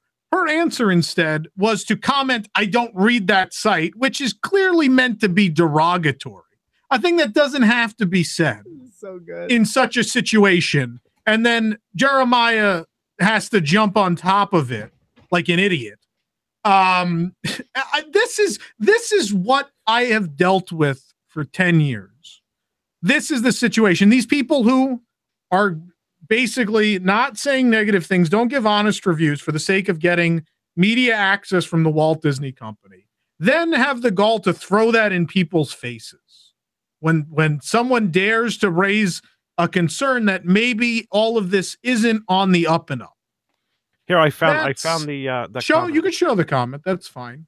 We left the comment because after that we were angry, and rightfully so. So there you go. We're not bitter.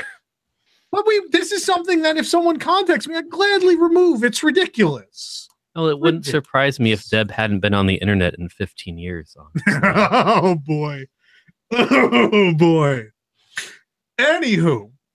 So like this is what we were subjected to for 10 years. And I'm going to give you a brief history of Disney's public relations department at Walt Disney World, if I can for a moment. Well, can I just preface this? Yeah. The reason we're having this argument is because there's the idea out there that Disney is basically paying for good publicity. Yeah, it's not just Disney. I don't want this to be like the Walt Disney Company is the worst company in the world. Right. They are. But I mean, this is like this is prevalent in society these days. This whole idea of like fake news. Great type example, stuff, right? movie studio. Right. Like Warner Brothers for what the latest series of DC movies. If they know you're going to destroy Justice League, they probably didn't give you an invite to the premiere. Right. And that's something that happens industry-wide with all kinds of different things. But I mean, what I'm getting at is the reason we're not doing this to complain. We're doing this to show I have no desire to be on the media list. To show that basically to open people's eyes. Trustworthy. Right. A lot of sources are It's a conversation that people are having. We need to have this conversation and stop like everything's lollipops and rainbows around here because it never has been. This is what I'll tell you this to kind of set this up. Whenever I tell people they do this, they're like, "Oh, you must get lots of cool stuff from Disney. Disney must love you." And I'm like, no, that's not. I literally every time I tell people what I do for a living, I get Disney must love you, and I go, "No, it's the opposite." No, it is. Yeah. And people don't understand that. The reason that people can come to us for honest reviews and discussions about things is because we don't get monitored by Disney. I mean, that's the point. Oh, we definitely get monitored. Well, no, I can tell you for a fact we're not under the control right now. Edited, I don't know what the right word. There you go. But we're not under their control. Influence. Yeah. So we don't write things so we can get invited. That's why I want to give you this quick history. And someone actually just sent me a text, Nick, that was like, Nick needs to shut up and just let Tom go. Oh, that's great. People just want to hear me yell. But Nick, you made very valid points. You should keep talking. You know, this is all right. I'll let you go with the history. Let me go with the brief history. So we started the website, small website. One day we get a media invite out of nowhere, never asked for it. We went to several events, and rightfully so, we broke the Disney Springs story, which was internal information. And rightfully so, we stopped getting media invites. I don't have a problem with that logic. That was internal information that they didn't want shared. I completely understand that. What I didn't like was not even giving a response. I mean, would it be horrible to say to someone like, we weren't a big fan of you posting this story early and blah, blah, blah, so we won't be inviting you to any further media events or whatever? That's perfectly fine. Not a problem. That was our time, and we were on the list from what, 2010 to 20, maybe very early 2012, late 2011. And we went off the list and no one cared, and we just kept doing our thing. And things eventually worked out. Very well. And so after the D23 Expo, which is still the greatest professional moment of my life, where we pretty much called a majority. Obviously, we were wrong about the Speedway, and we didn't put the theater thing up for Magic Kingdom, but otherwise, generally called most of the things in that presentation. Pretty much after that, because they denied me seating, even though I had we'd always got the one thing we did always still get media for was D23 Expo, and we would get reserved seating at the Parks and Resorts presentation. We were not given seating at the Parks and Resorts presentation last year. And I sent a nice email and I asked, why is this? And they called me and I asked, well, why is this a thing? And they were like, oh, we just don't have space and blah, blah, blah. And they're like, oh, but we'd love to talk to you after the expo about working together and blah, blah, blah. And I was like, sure, that sounds great. So we get through expo. I laughed for an hour and a half through the presentation. When we get out of expo and I sit down with someone from Disney and we have a conversation that pretty much is, oh, we would like this to be a two-way street. We're not going to tell you what to post or what not to post. We just like to know, we'd like to be prepared for what you're going to put out there. Because apparently when we posted the Tron story, that made a lot of people very mad. Apparently Imagineering called the PR department and yelled at them because they're like, how's this out there? Why is this out there? Bob Chapek obviously was not a very big fan. I think the words used were Bob Chapek wanted to shut you down. I think those were the words. Those were fun. And so they said, we want to have a two-way street. In return, we'll be happy to work with you, give you media access and do things. We just want to know kind of what you're up to, so we at least are prepared for what's coming. And I said, absolutely, that's great. This is nice. It's recognition from the company that, we want to work with you and blah, blah, blah. And that's great. And so we did that, and I vetted stories through them and worked with them, and they gave me I was promised a media invite to the November event. I was like, all right, that's great. Thanks. When you got media access to Epcot 35. I asked for that. I had heard from someone that there was an Epcot 35 media event. So I emailed her and I said, by any chance, is there any more space to this? We'd love to go. And they gave us access. That was fantastic. And it was a great time. And we really appreciated that. And I wrote a nice email back to them after the event. I was like, we really appreciate that. Our audience appreciates that. Thank you for the opportunity. And so the November media event was quickly approaching that I had been told was the whole promise in that whole thing. We're going to work together. And the November media event was quickly approaching. So I sent an email. I was like, still haven't heard anything about this November media event. They basically said, oh, that the media event is full, but here are tickets to the media night for Mickey's Very Merry Christmas Party. It's not what our arrangement was, that we were going to work together and have a two-way street and have a professional relationship. And this is not affecting the way we wrote stories. Basically, what I would do is if there was a big story coming up that wasn't confirmed by the company yet, I would send it through them and they would basically tell me like, yeah, that's true, or yeah, it's not, or no, it's not. And kind of help make sure the wording was what they wanted. Because the big problem they had with Tron was they didn't like some of the wording in the story. So it wasn't even so much like, yeah, they were mad it was announced early, but they didn't like the way it was announced and things like that. So they just wanted to kind of vet wording and things and in return, give me access to provide more things and cooler things. At least we were told. And that never happened. So I got tickets to the Mickey's Very Merry Christmas Party, which was a slap in the face. It's basically like, yeah, we're not going to let you come to the important thing that we're previewing all this new holiday stuff and everything that you were promised. Instead, here's tickets to the third or fourth party of the year, which is a nice gesture, but not what was promised. I obviously, for the sake of readers and listeners, would like to have it the other way so I can bring you information on the new stuff first, which is like our whole gimmick, rather than go to the fourth Christmas party, because we still had to send reporters to the first Christmas party to get you stuff first. So it didn't do anything for us. So my big scheme, and I'll be very transparent about this, I had been sitting on for quite a while all that information on Mickey and Minnie's Runaway Railway. And I decided, well, Mickey's birthday's the day after the Christmas party. So what better way to send a message than to post Mickey and Minnie's Runaway Railway?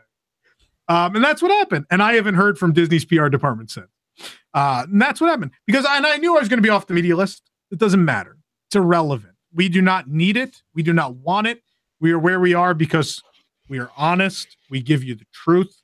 Because how as a human being can I feel okay with sending you to a restaurant if I didn't like it and tell you, yeah, you and your family should blow $150 and eat at Tony's because it's delicious. I would feel, because you're going to send me a nasty email. Number one, you're going to send me a nasty email. It's like, this was terrible. We had an awful meal. Or the other one, you're just not going to listen to the show or visit the site anymore. We lose all credibility whatsoever. So what does that do to me to have a free meal that I can't actually review? Same thing happened. Fun story with STK. STK didn't Love let me. STK. Yeah, they wouldn't let me come. Do. I know you do. They wouldn't let me come to the media dinner because they decided I had posted what the Orlando Sentinel posted a story that STK was underperforming, and because of that, they had to add more signage, a hostess stand outside, all those things. I simply posted a story which had in quotes what the Sentinel said and credited the Sentinel. And STK said, we would like you to pull down this story. It's not factual. And I said to them, I was like, well, this is in the Orlando Sentinel. Has the Orlando Sentinel retracted the story? And they said, well, no. We're trying to get them to do that. And I said to them, when the Orlando Sentinel retracts the story, I'd be happy to retract the story. I can't retract the story if the source of the story hasn't retracted it and you're talking. This was an interview you granted with them. You think you're being misquoted. I highly doubt someone at the newspaper. People like to keep their jobs. There's always a couple. The Slantinel? What? Yeah, but in a case of writing about a theme park restaurant, this isn't politics. No one's going to make up quotes about a restaurant. That's idiotic. You know, a big story of politics, you want attention? Absolutely. The guy writing stories about STK at the Sentinel is not looking to win a Pulitzer. Neither am I. So let's be honest here. And because of that, they took me off their media list.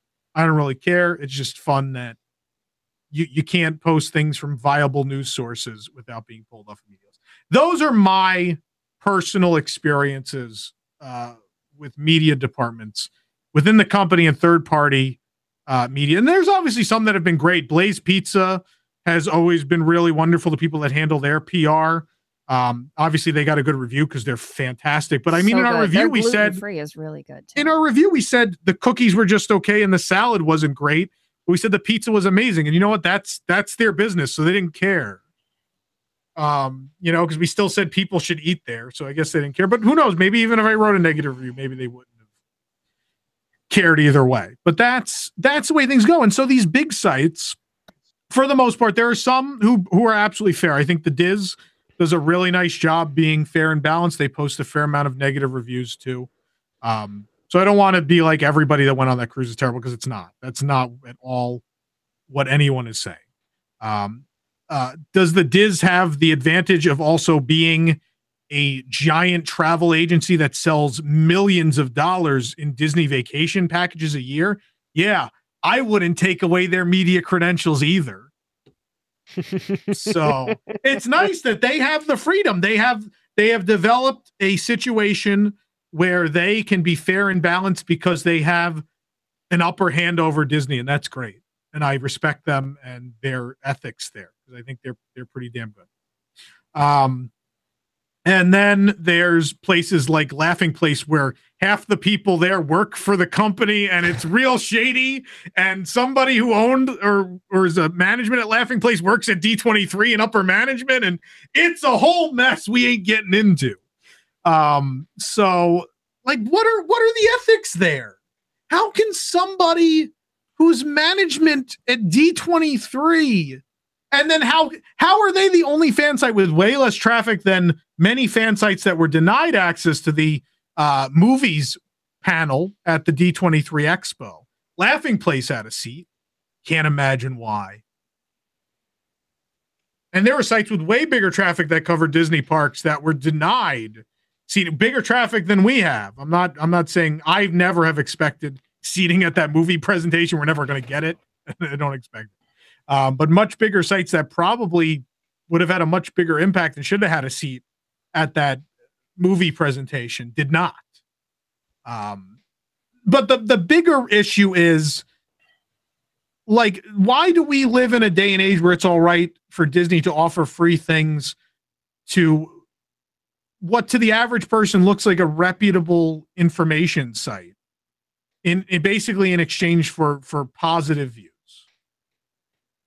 I mean, let's look at another one. Disney Food Blog. The Disney Food Blog did a presentation at the Food and Wine Festival in California. Conflict of interest. Extreme conflict of interest. Although, in fairness, she did really hate that ketchup that one time. So, I mean... The jar. What, number one, the jar. Number two... The texture. So... That's, and I don't want to come off as like angry because I don't want media credentials. I don't need them. I don't care.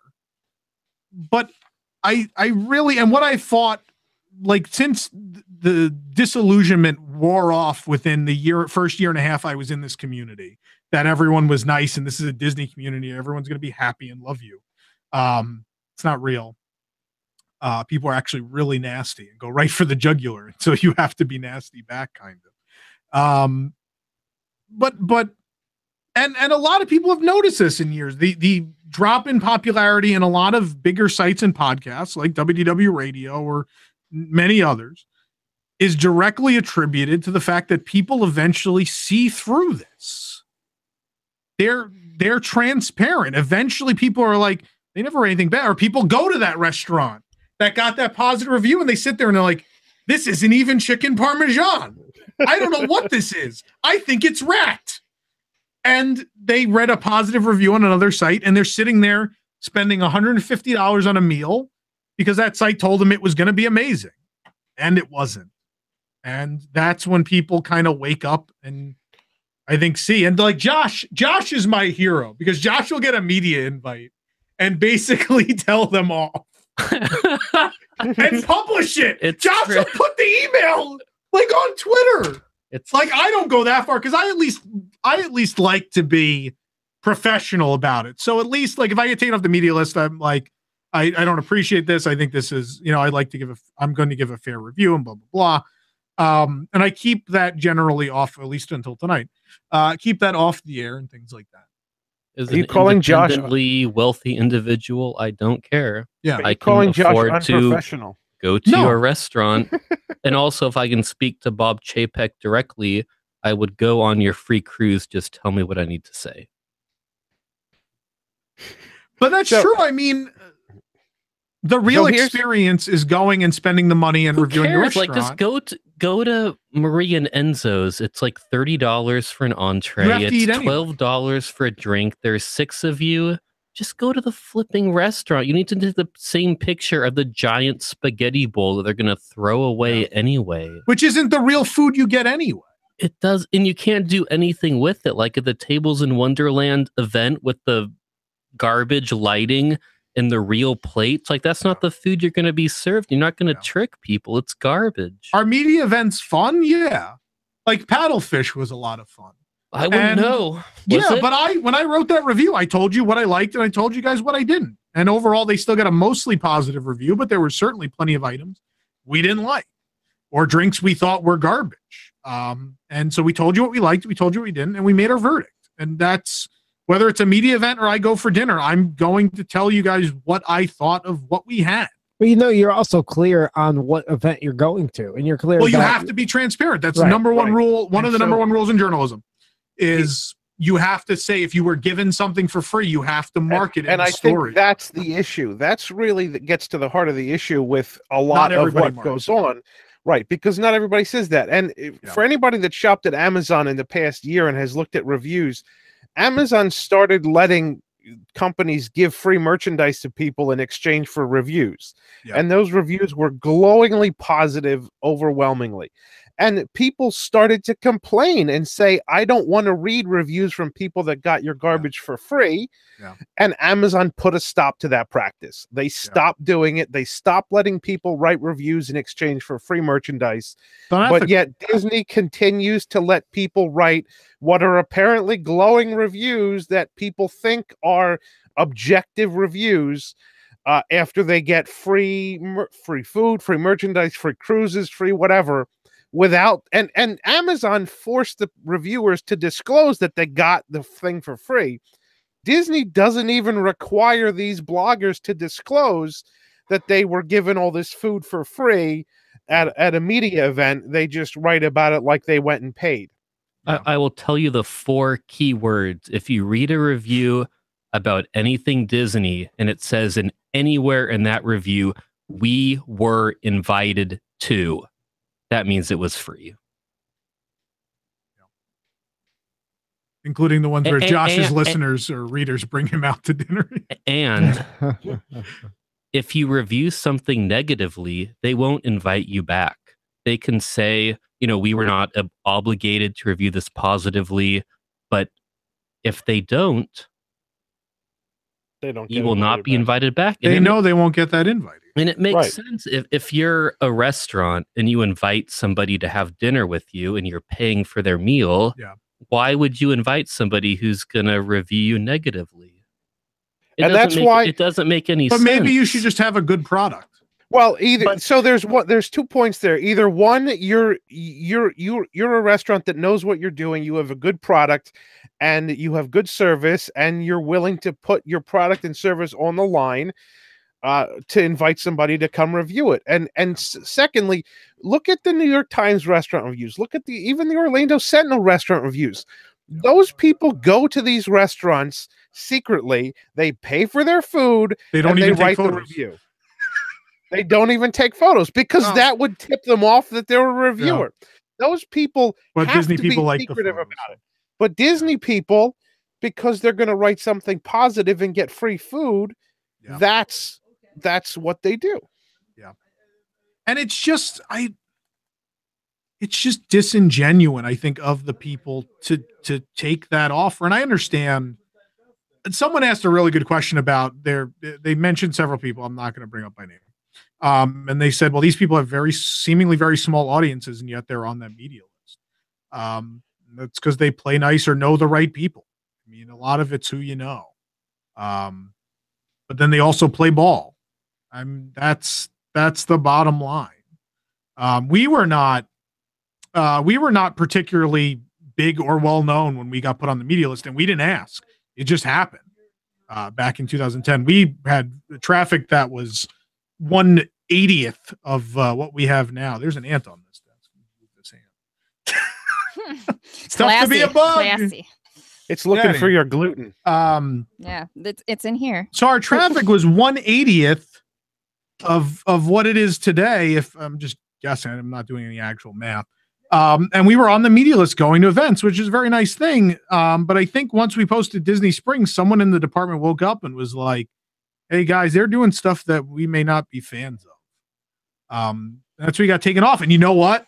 I wouldn't be sitting here right now if we weren't taken off that media list. It's their right. It is their right. And that's why I'm not complaining about being taken off. I said with Disney Springs, I would have taken me off the media list too. Yeah. And even with the last time, I knew when I posted that story, I was going to be off the media list. But at that point, I had a point to prove. I was tired of being lied to by this company. When they approached me and said, we would like to work together, and then didn't keep their end of the deal. I'm not a big fan of that. I think that's disingenuous, which is kind of moral of the story with Disney's PR department. Disney's PR department is, I don't even know how to say this. Number one, they're moronic. They don't understand anything about the content they provide. They have zero understanding, most of them, of their audience and what they should be putting out. And then beyond that, they have no idea of how to have positive relations with people of importance in this community, people who reach a lot of people. And they have no idea what ethics are. Well, there's no metrics for it. Like, they can send 100 bloggers on a cruise, and then what? They're not. And the people who are in charge of it as well. They think because they have a social media degree from so-and-so college that means something. You know, nobody's like, well, am I going to go into engineering or social media and pick social media? Yeah. So there's no accountability. Journalism, but that was a waste. If there's no metrics and you can't, it's just a circle of. There's no accountability in the PR department. So somebody has the idea to send 100 bloggers on a cruise. Well, it's going to take some, but it's also cheap. It is. Well, it costs nothing. Yeah. Right. So Absolutely. why not? Yeah. No, I understand that. It's easy. Bob JPEG, I'll go on your cruise. Just tell me. I forget what I was going to say. Nick, do we have any calls or anything? Yeah, he's on the phone right now. Oh, he's on the phone. Yeah, I don't know. And it's always been like this, and the community itself is toxic. It is a beyond toxic environment. Everyone's out to hurt everybody, and we realize that very quickly. And so we, essentially with anyone that decided to, attack us, we had zero tolerance, and we are very honest about who we like and who we don't like, and because it doesn't matter. I think the main point and part of the reason why the community is so toxic is because they're all in the same boat. They all get free stuff from Disney, and they got to make a buck off their readers, and they all have the same information to work with. It's like everybody's on the same level, whereas WWNT is on a different. We're playing a different game. I mean, we're on a different level. We don't have to worry about.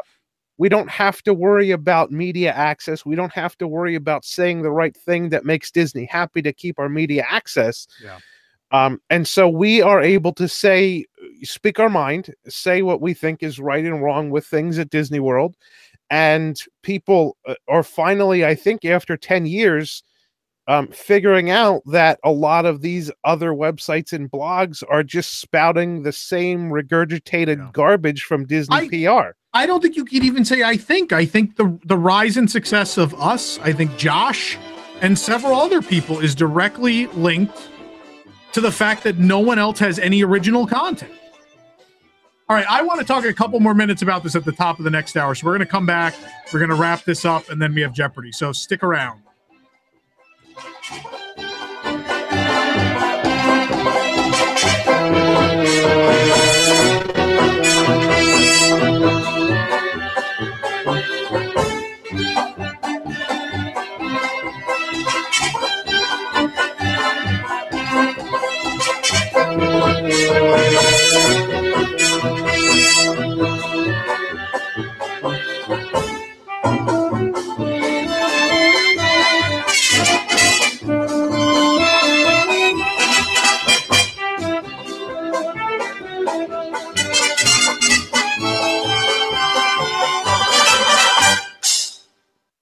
Celebrating 50 years as Apopka's hometown station. 1520 WBZW. Apopka, Orlando. Community events, financial news, weather, traffic, and more. A service of Salem Media Group. News this hour from townhall.com. Patrick Fawcett chartered a train carrying dozens of GOP lawmakers to a Republican policy retreat in West Virginia. Struck a garbage truck in rural Virginia town. No lawmakers or aides are reported injured, but the White House says one person was killed and another was seriously injured.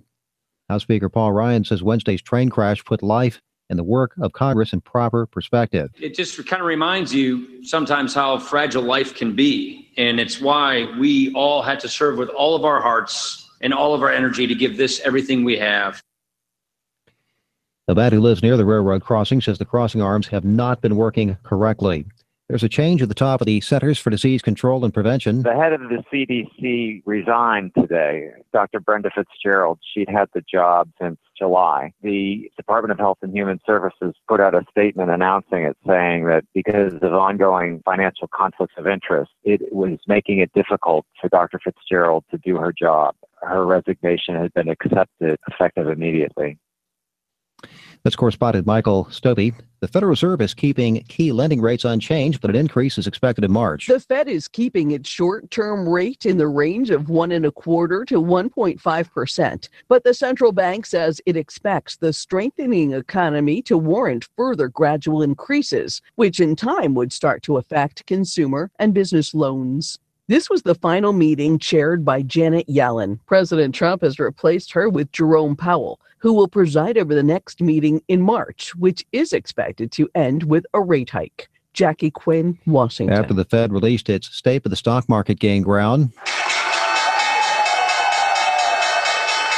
the Dow climbed 72 points, the NASDAQ rose 9, the S&P 500 gained 1.5 points.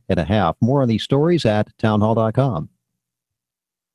The way you get your medicine prescriptions is now changing across America. GoGoMeds.com can deliver your medicine right to your door. Here's all you need to do. Your doctor gives you the prescription. You go online to GoGoMeds.com, put in your information, and make sure to include the promo code MIKE2018 to save $10 off your first prescription. Your meds are then delivered to your home, and you've saved money. It's that easy.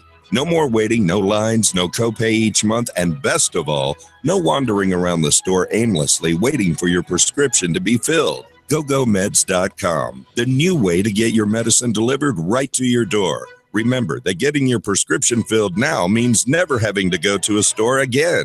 GoGoMeds.com. GoGoMeds.com. Use the promo code MIKE2018 to save $10 off your first prescription. That's GoGoMeds.com, promo code MIKE2018.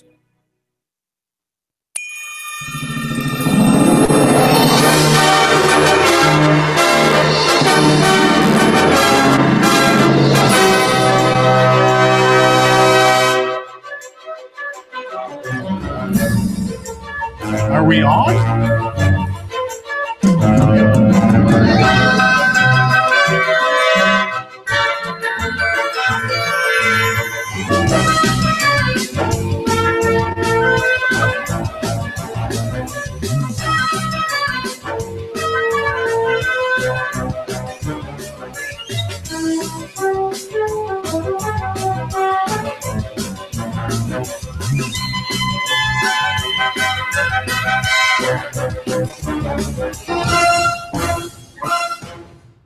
We just wanted to let everybody hear the whole theme song.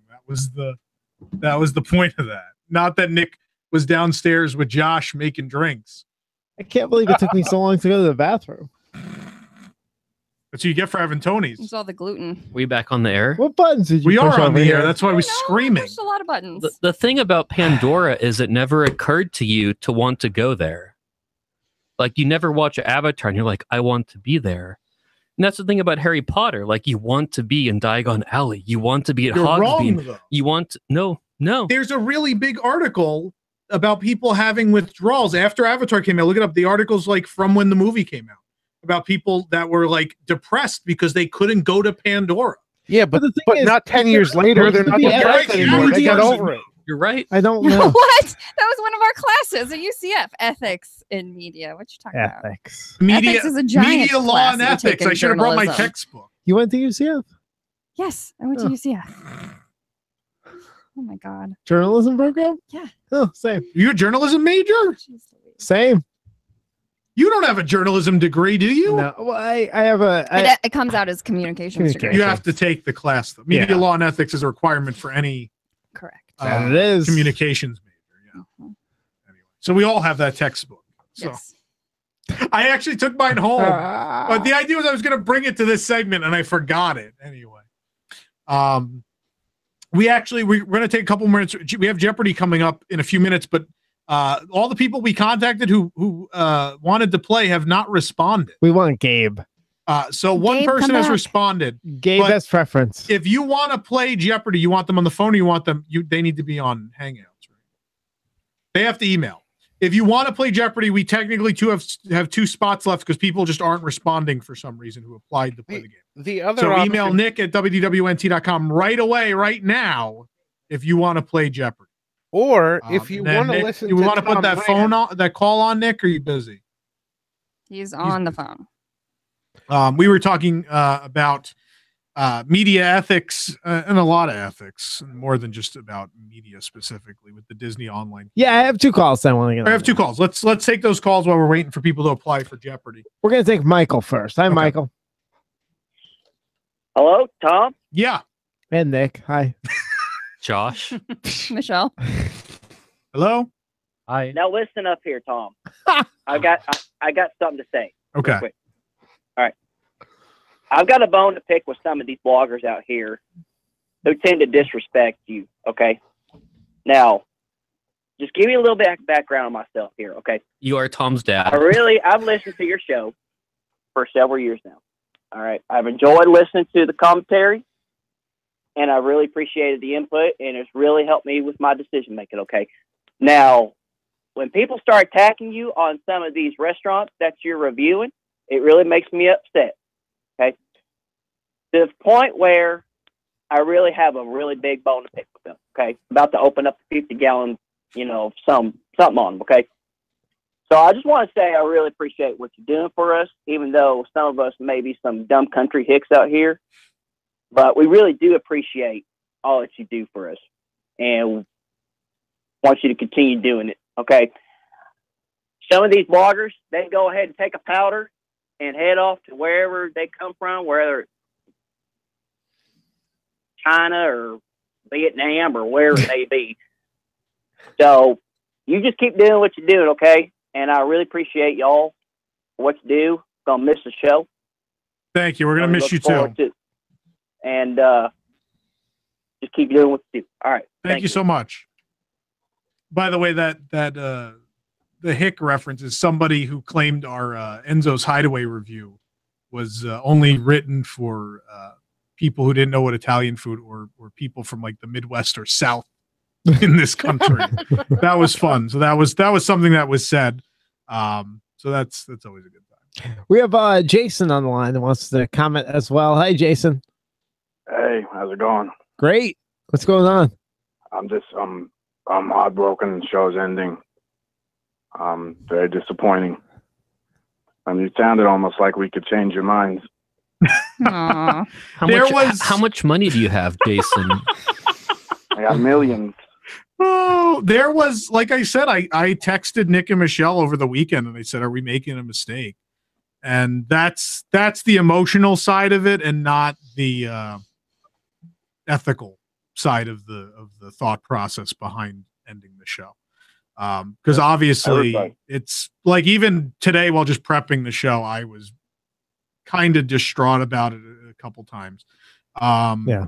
But then you realize like all this time we spent today prepping the show, this is a really labor intensive show and we could do a lot of other things that might make a bigger impact with all the time that goes into the show. Sad as it is, because I think honestly, I'll be completely honest with you. I think this show is a package for me. If I was a listener, this is what I wanted. And that's why we made this. And I think the problem is most of the world kind of wants things segmented. Yeah.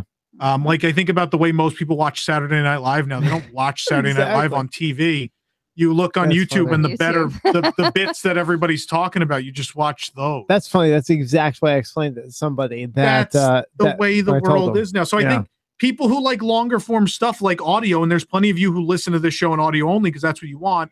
And in that case, we could just give you guys the podcast on a weekly basis. Hey, Back to the Future is still 4.5 hours long. Yeah, and that's why. So we could still do that stuff regardless of the show. And then for the people who do want the segmented 10 to 30 minute like Jeopardy and games and weird food of the week and all that stuff, they'll still be able to get it. So that's the thought process.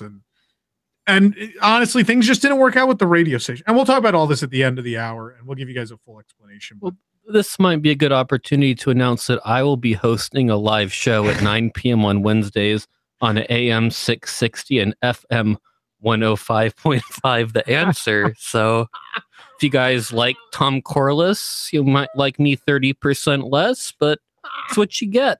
Such is life. Everything's a downgrade. And Hey, Nick is going to what call about us, Universal? How come you don't do Universal? The honest. I don't send a check. Next caller. The honest answer. We had talked about it a couple years ago. A number of people who I'm very close friends with who used to work here went to work for Universal and are very high up in that company now. And I don't feel comfortable putting people in jeopardy. In 2 words, nobody cares. Next caller. That's also the other thing is we don't have that same passion. I don't like I loved some things about Universal back in the day, like Back to the Future and Jaws, but I don't feel the way about Universal that I feel about going to Disney. It's not the same to me. And I don't leave it to someone who maybe someone feels that way. Let them do it. Like that's always been my whole thing with this community is if your heart isn't in this, you shouldn't be doing it. And I think there are some people that are only here for the money, and it's really sad. I think I stick to what I love because that's what I feel like I can handle. I don't want to report to you about parks that my heart isn't in. I wouldn't be the best person to listen to. Well, we love you and we'll miss you, Tom. Well, I'm not going anywhere. I won't be here Wednesdays 9 to 11, but I'll be in a million other places through the week, and we'll be doing lots of other stuff. So I'm not going anywhere. You guys aren't getting rid of me that easy. But thank you for Jason. calling. It means a lot. And we'll be at trivia at Gators Dockside Yes! next Wednesday. Josh, the first thing Josh messaged me after I announced the show was ending. You can come to trivia now. Or I guess so. We haven't won in a long time. Well, I'll have a Wednesday night for the first time in 4.5 years, right? Yeah. Yeah. Anyway. I'm buying. Do we get people for Jeopardy yet, Nick? Or I what? am connecting with the contestants. Yes, He's we have connecting. enough. Okay. So while he's doing that, I don't know if there's any other stuff going on in the chat to talk about just yet. Someone said, Josh, I would definitely listen to your show. I've been trying to get Josh to do a show with me Thanks, Mom. for years. Aw. I didn't know Liz had the internet. For years, I think following Josh and I around on a normal day covering a park would be amazing, but Josh will never go for it. You get 6 lines every 6 months. That's all I can do. I'm very busy. I'm going to miss opening up festival passports and going, yeah, it was good. Yeah. I would prefer them. Botanico. And I will say that 4 years ago, when I launched my book, this was a very good experience for me. I really liked coming into the radio. It was the first time people had really heard what I had to say, and I appreciate Tom for having me on. Aww. Nick's always been good to me. That's right. You came on when the book came out, right? Yeah. On the radio. Yeah. For people that don't know, before this was a video show, it was WDWNT, the radio show. And it was audio only, but we were still on WBZW. And Nick is as nice as he sounds on the radio. He's a great guy. Tom is a good friend. I've always enjoyed coming on here. What about Michelle? I don't factor in. It's fine. I love Anthony, a great guy. Michelle can eat 1 out of 10 things.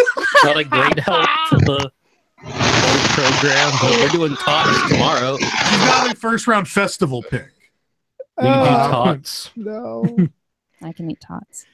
If they're fried in a separate fryer. We're not talking about children, by the way. I want to clarify. Yeah, that's what I said before. Not talking about kids. Hey, I'm going to we have one too many people in the hangout, and we can't get our last contestant in there. Oh, can we lose Jason or Michael? Can either of you guys drop out at least for Jeopardy? I'll drop out because Michael's got to run Jeopardy. We need a Tyler dropped out. Yep, Tyler I'll dropped drop out. I think we're good now. Someone just dropped out. Where are you're the good. 2 pictures of you? Jason, Nick? you're good. Yeah, but I Tyler think that was dropped one out. of our contestants, wasn't it? No, Tyler was there, no. Michelle. Who are the contestants? Doug, Michael runs. You want to take a quick break and then we'll be back with Jeopardy? Yeah, let's take a quick break. We're going to figure that out, and we'll have Jeopardy right after this.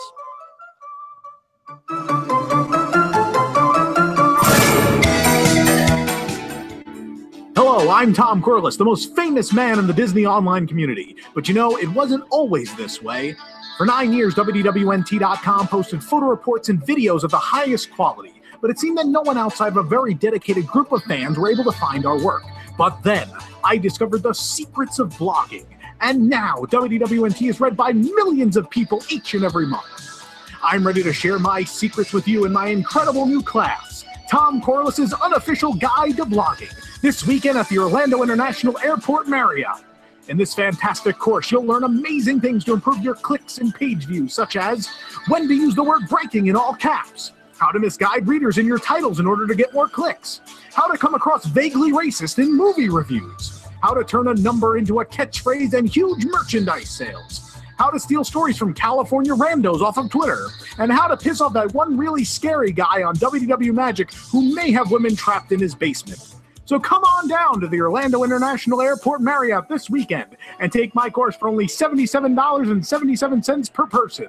In no time, you'll be the new king of clickbait, the grand poobah of page views, and the sultan of ad sales. And don't worry about your readers. They'll never even realize you're dumbing down your content. See you real soon, suckers!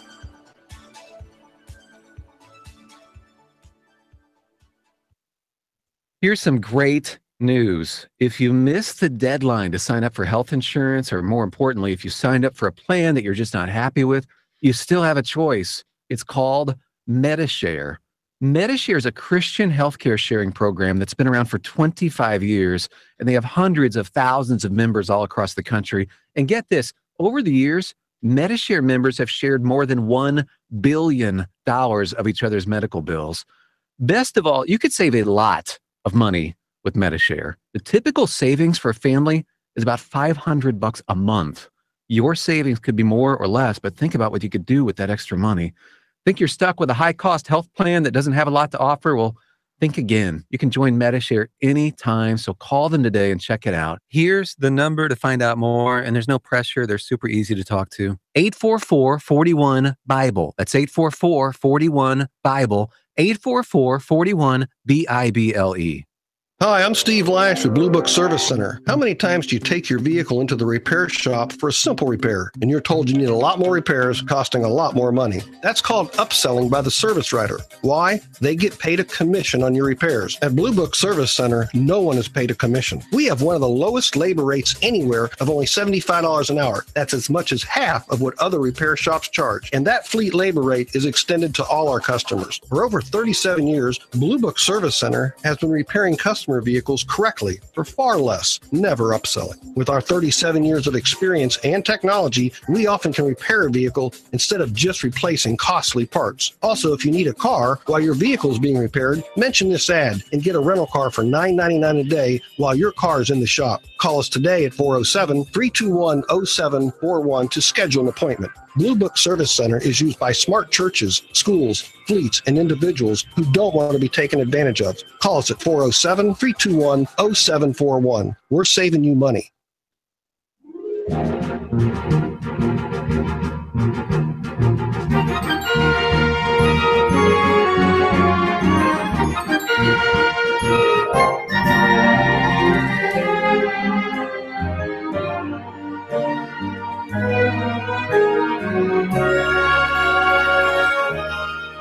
Welcome back to WDW News Tonight, where we're still trying to get Jeopardy started. All right, there's Valerie. All right, so we're still waiting for Eric. Eric, if you're out there, there's a spot for you. Call. We had people taking up your spot in the chat there. Yeah, hopefully he can get back in there. Let's while we're waiting for Eric, while we're waiting to start Jeopardy, you want to take some phone calls? Let's at least take a call while we're figuring that out. All right. Hey, Mike, you're on the air. What's going on, Mike? Hey, how you guys doing? How's everything? We're doing all right. How are you? I think this is Jersey Mike, right? Yeah, Jersey Mike. It sounds like it. Jersey Mike. Yeah, it sounds like it, right? Jersey Mike subs. Yeah. No, I'm not the owner of Jersey Mike subs, but how you guys doing tonight? Good. How are you? Fan-freaking-tastic. Doing good, man. A little sad that this era is coming to a little end for right now, but besides that, how's everything? We're trying to make this Jeopardy game happen at the moment. What Jeopardy game? Yeah, can I play? What was that? I said, what did you say? Jeopardy? Jeopardy? Yeah, game? we have Jeopardy coming up next. Okay, can I play? I don't know if we need more people. I think we're just waiting on somebody else to jump in. I think we got our 3 contestants. Yeah, we're good. We're waiting. Our first contestant joined. Well, no, man. Going over some things you guys run through. I wanted to give a little shout out to one of my friends. I think one of you guys know him, JChad82 on Instagram. You guys know him. He does Vinylmations for Disney. Yeah, I think I've heard the name before. Yeah. Yeah, just wanted to run through that and shout him out a little bit and say thank you guys very much for a great year, great show, and that's it, man. I don't know. Well, thank you very much. It means a lot. That's cool, man. Besides that, I'm just trying to find out. I'm trying to see with everything becoming legal with marijuana and everything going through with Disney and everything. Heard that. Everything can be incorporated. Like you got Vinylmations with coffee, maybe with marijuana can be coming soon in the future. Yeah. Let's do that. I don't know what's going on anymore. I have no idea. No. Not me. You got it'll be Josh. Coffee soon enough. You got Josh going. Yeah, man. Vinylmation, which isn't weird. Yeah, of course, if you date back to Disney episodes when you go back to Mickey and all those things, I mean, half the fucking time they were high anyways, right? Right.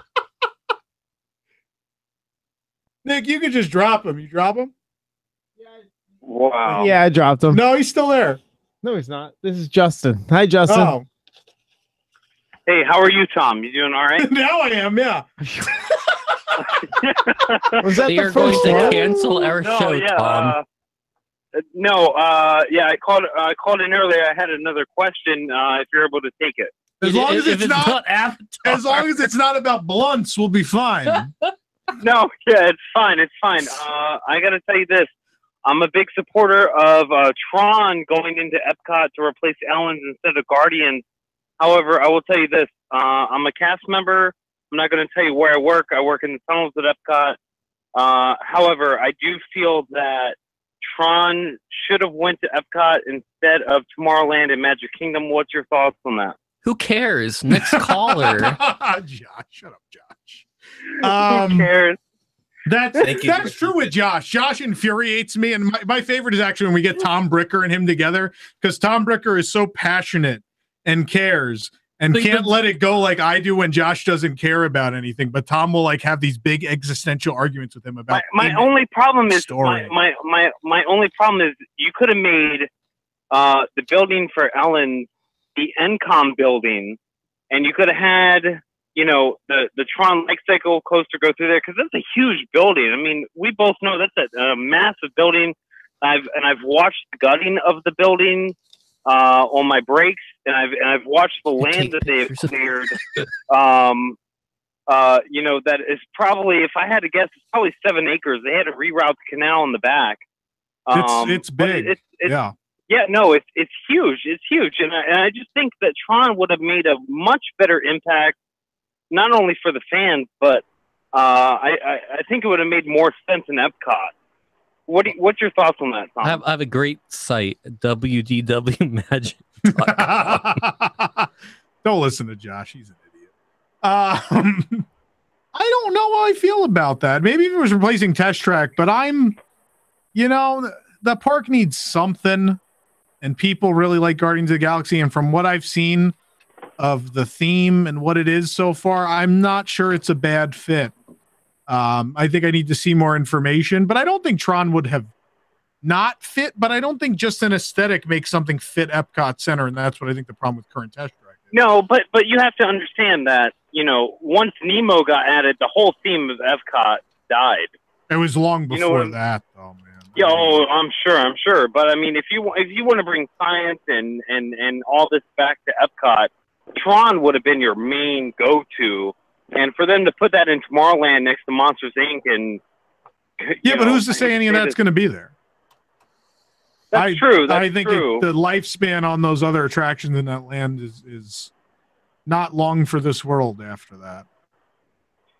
No, I agree. I would really like to see Tron instead of Guardians. I mean, don't get me wrong, I love Guardians of the Galaxy Volume 1 and 2, but it just, to me, it makes more sense in Epcot Tron does than Guardians does, you know? Yeah. And Disney released this, you know, picture of, oh, well, the main guy from Guardians visited Epcot when he was young, and it's like, okay, you know, it goes back to everything has to have a story, and it's like, okay, like, how far are we going to go on that? Yeah. You know what I'm saying? Like, no, I understand, but I think let's give him a chance. Let's see how it goes. If it opens and we don't like it, then we can let him have it. All right, we're pretty much ready for Jeopardy. Yes. So everybody who needs to be ready, Michael, be ready for Jeopardy. We're going to take one more call real quick. Kelly, I'm going to ask you to be quick to the point, and we'll get your caller on the air. And Hey, only Kelly. complimentary comments. Yeah, or else you're gone. Is it? But Disney World is not as good now as it used to be back in the late 70s and the 80s. True. 100%. Back then, everything was better. Everything was better back Yeah. in the day. Everything. Disneyland. Bring me back 1950s Disneyland, please. MGM Studios didn't MGM exist. Studios. Let's get to Jet. Why don't we get to Jeopardy? Avatar Land. Thank you for calling. Every single call is the same guy. I think it is. Epcot Center. We're going to Jeopardy. Anyone? Epcot Center. Nick, can we go to Jeopardy? This is the last half Michael, we hour. ready for Jeopardy? There. Go ahead, take it away, Michelle. This is Jeopardy! The WDW edition. Here are tonight's contestants. We have Jonathan, Valerie, and Doug. And now, here's the host of Jeopardy, Tom Corliss. Someone's in their car. Jonathan's backlit, which is awesome. Yeah, I actually host trivia, and I just left work, and then I got At the email. Gators Dockside? You what? Gators Dockside trivia? No. Oh, that would have been amazing, though. Get Gabe. Yeah, Hey, I host trivia in North Carolina. Okay. Josh, can I be on your team? Yeah. Sweet. The odds of Nick showing up are astronomical. Astronomical. Just so you know. You don't have to worry about it. It's like Michelle showing up to this show. Oh. It's like going to happen once every like 2 months. Well, here we are, and I couldn't be happier. And we're way over time. So let's start this game of Jeopardy. Or let's talk to the contestants real quick. Where are you guys from? Let's Nick go through them. We'll start with Doug. Hi, Doug. Unmute yourself. You're muted. Top of the screen. Nope, you shut off your video. There you go. The other one. I think I can unmute him. No, Can you? I can't. Nope, he's muted. You got to hit the microphone. There's a red microphone towards the top of your screen.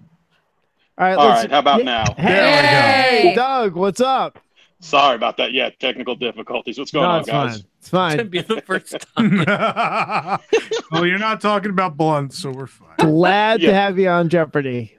Happy to be here. And did anyone else notice that dude that called in? Dude was high as all get out, man. Could y'all tell? You talking about Josh or the guy that called? No, the guy that called in has been talking about the blunts. He was, I could tell from the tone. Yeah. Yeah. You kind of have to be to listen to this show. Oh. Burn. Larry Elder's got all the high class listeners. Anyway. All right. Well, thanks for joining us, Doug. Let's meet your other contestants here. We have Jonathan. Hey, Jonathan. Hey, what's up? So we're going to talk to you a little bit. You're the trivia dude. Yeah. You host the trivia?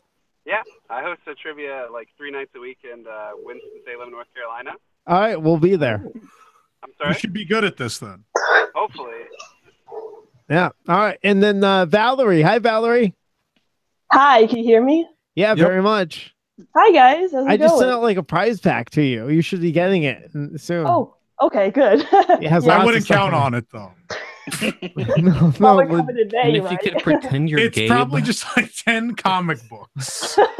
All the same. Universe And of a bunch map. energies. Pandora map. All right, so let's start this game of Jeopardy because it's 11:30 already. Yes. And Michelle is slowly dying. So let's begin this game. Let's see what the categories Well, actually, are. wait. We have to talk about buzzing in. We can? I was going to do the... All right, fine. No. To buzz in, put your hand very clearly in front of your screen. So we can see a big hand, yeah. Because whoever's hand hits there first, that's who we're going to pick. But the key is you have to wait until after I have completed the entire question. All right. And the entire retina. That's how I attach my hand to the eye. Someone buzzed in. Too fast. Let's see the categories. Categories are Pixar, Marvel, Star Wars, X-Men, Simpsons Did It, and other acquisitions. So these are all Disney acquisition related, I guess. Although X-Men will be things with X in them. There'll be a letter X somewhere in the answer. So anyway. And Simpsons Did It, you will have to identify the ride in the picture. There will be an image. If you're listening in audio, that's too bad. Definitely making it more complicated. All right, who is going first? Doug is going first. Doug is going first. Doug, please pick the category. Get us started on our game of Jeopardy. All right, let's start off with Simpsons Did It for 100. Simpsons Did It for 100. Doug. What is Spaceship Earth? That's correct. Go ahead. You have control. This is much harder on a phone. All right, Simpsons Did It 200. Simpsons Did It for 200. Valerie. What is Honey, I Shrunk the Audience? Correct. Go ahead. You have control. Simpsons for 300. Valerie. What is the Country Bear Jamboree? Yep. I love that you're answering in a question. Good job. Simpsons for 400. Valerie. What is Pirates of the Caribbean? Mm-hmm. That's right. And then Simpsons for 500. Valerie. What is Club Cool? No. No.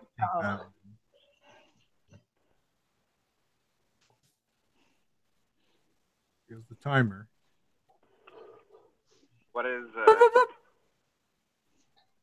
we would have taken the Cool Wash. I would have taken Liquid Layer. I would have taken any water play area, essentially. That was Goosey Splash Mountain. Good Lord. But go ahead, Valerie. Oh, okay. Pixar for 100. Pixar for 100.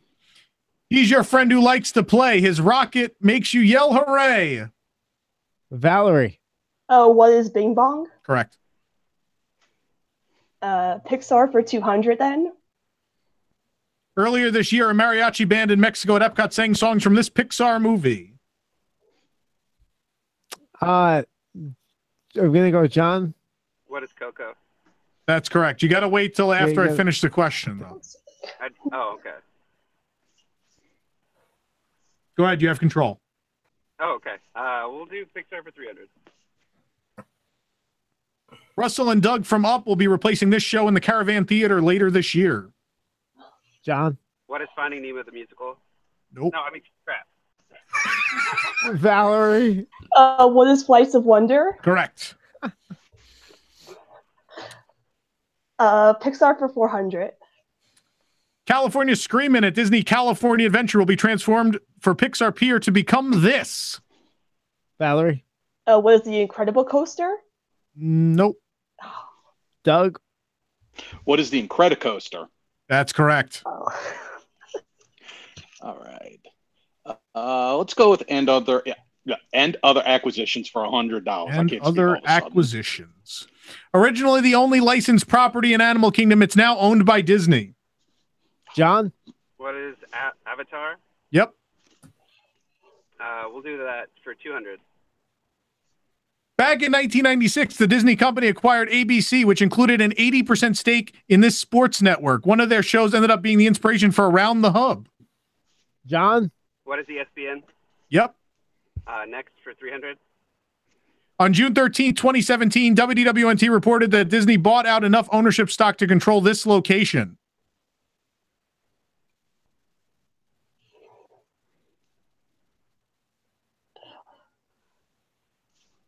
Disneyland Paris. Oh, really? Oh. Nice. Paris. Darn it. Let's do Pixar for 500. Pixar for 500. I want my baby bill, baby bill, baby bill. And I'll be able to get it when this Toy Story Land restaurant opens. Valerie. Oh, what is Woody's lunchbox? Correct. Star Wars for 100. Star Wars 100. Two different characters in the Star Wars universe share this name in the Clone Wars. He's designation number CT7567 in Star Tours. He's an RX-24 droid. John. Who is Rex? Yep, Captain Rex. Star Wars for 200.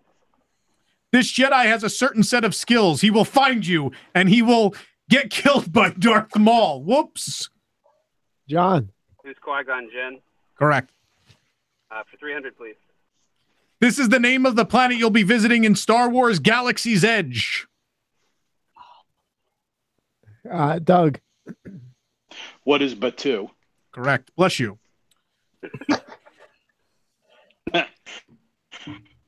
Other acquisitions, 400. Other acquisitions.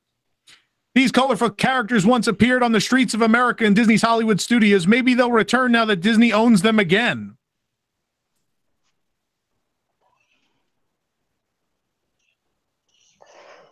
I don't think this is correct. Who are the Muppets? No. No. We're not going to take away points, though, because I don't think this question is correct. Fox doesn't own Power Rangers. It's owned by Actually, Bandai. it does. It's a subsidiary of the Fox family that owns Saban Networks. Are you sure about that? Yep. All right. Fine. That counts. And it was Power Rangers. We're looking for Power Rangers.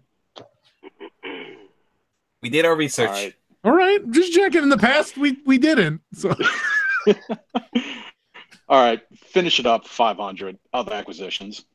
On August 8th, 2017, Disney announced it purchased the majority stake in this digital media company spun off from Major League Baseball.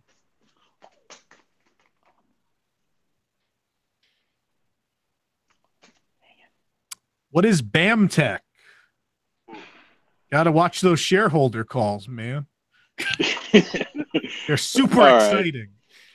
Oh, I'll bet. Let's go to Marvel 100. Marvel 100.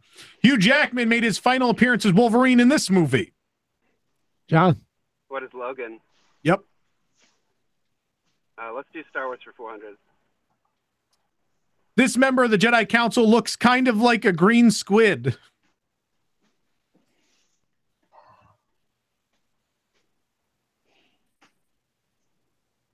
Kit Fisto, he never shows up, as they used to say back in Hyperspace Hoopla. All right, let's try and do 500 Star Wars, please. 500. This new droid first appeared in The Last Jedi. John. BB-9E? That's correct. We'll do 200 Marvel, please. Marvel for 200. He is Danny Rand, protector of the Kunlun, sworn enemy of the hand. John. Who is Iron Fist? That's right. Could you tell I've never heard any of those words in my life? Marvel for 300. It's like that guy called back again. This mutant has described himself as looking like a cross between Ryan Reynolds and a Sharpay. John? What is Deadpool? That's correct. Okay.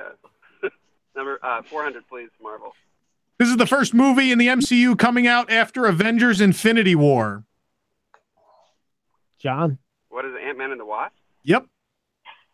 Marvel for 500, please. This Hulu series, based on the superhero team of the same name, recently finished its first season and was renewed for a second. John? What is Runaways? Yep. X-Men for 100. This class of starfighter is the primary ship used by the Rebel Alliance. Doug. What is an X-Wing fighter? Yep. Got it. 200. Along with Twin Peaks, this show was part of the inspiration for Gravity Falls. The truth is out there. John. What is X-Files? Yep. 300. He is most well known for helping write Yo-Ho and Grim Grinning Ghosts, and believe it or not, his first name is actually Francis. John. Who's Xavier? Last name? I don't know. I can't take that. I need the last name. Anybody else? Doug. Who is Xavier Rhodes? No. Nope. Xavier John Atencio. Ex-Atencio is what we're looking for.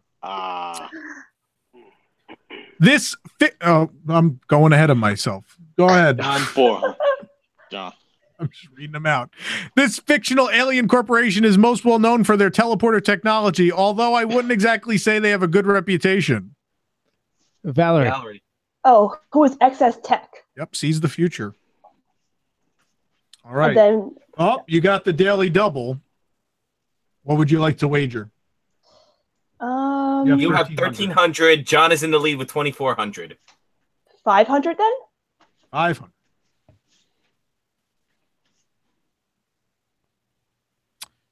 This is the name of your craft in both versions of Mission Space. It's capable of going from 0 to 5,000 in 60 seconds. So when you hear the words "go for launch," you'll probably want to. It's definitely want to hang on.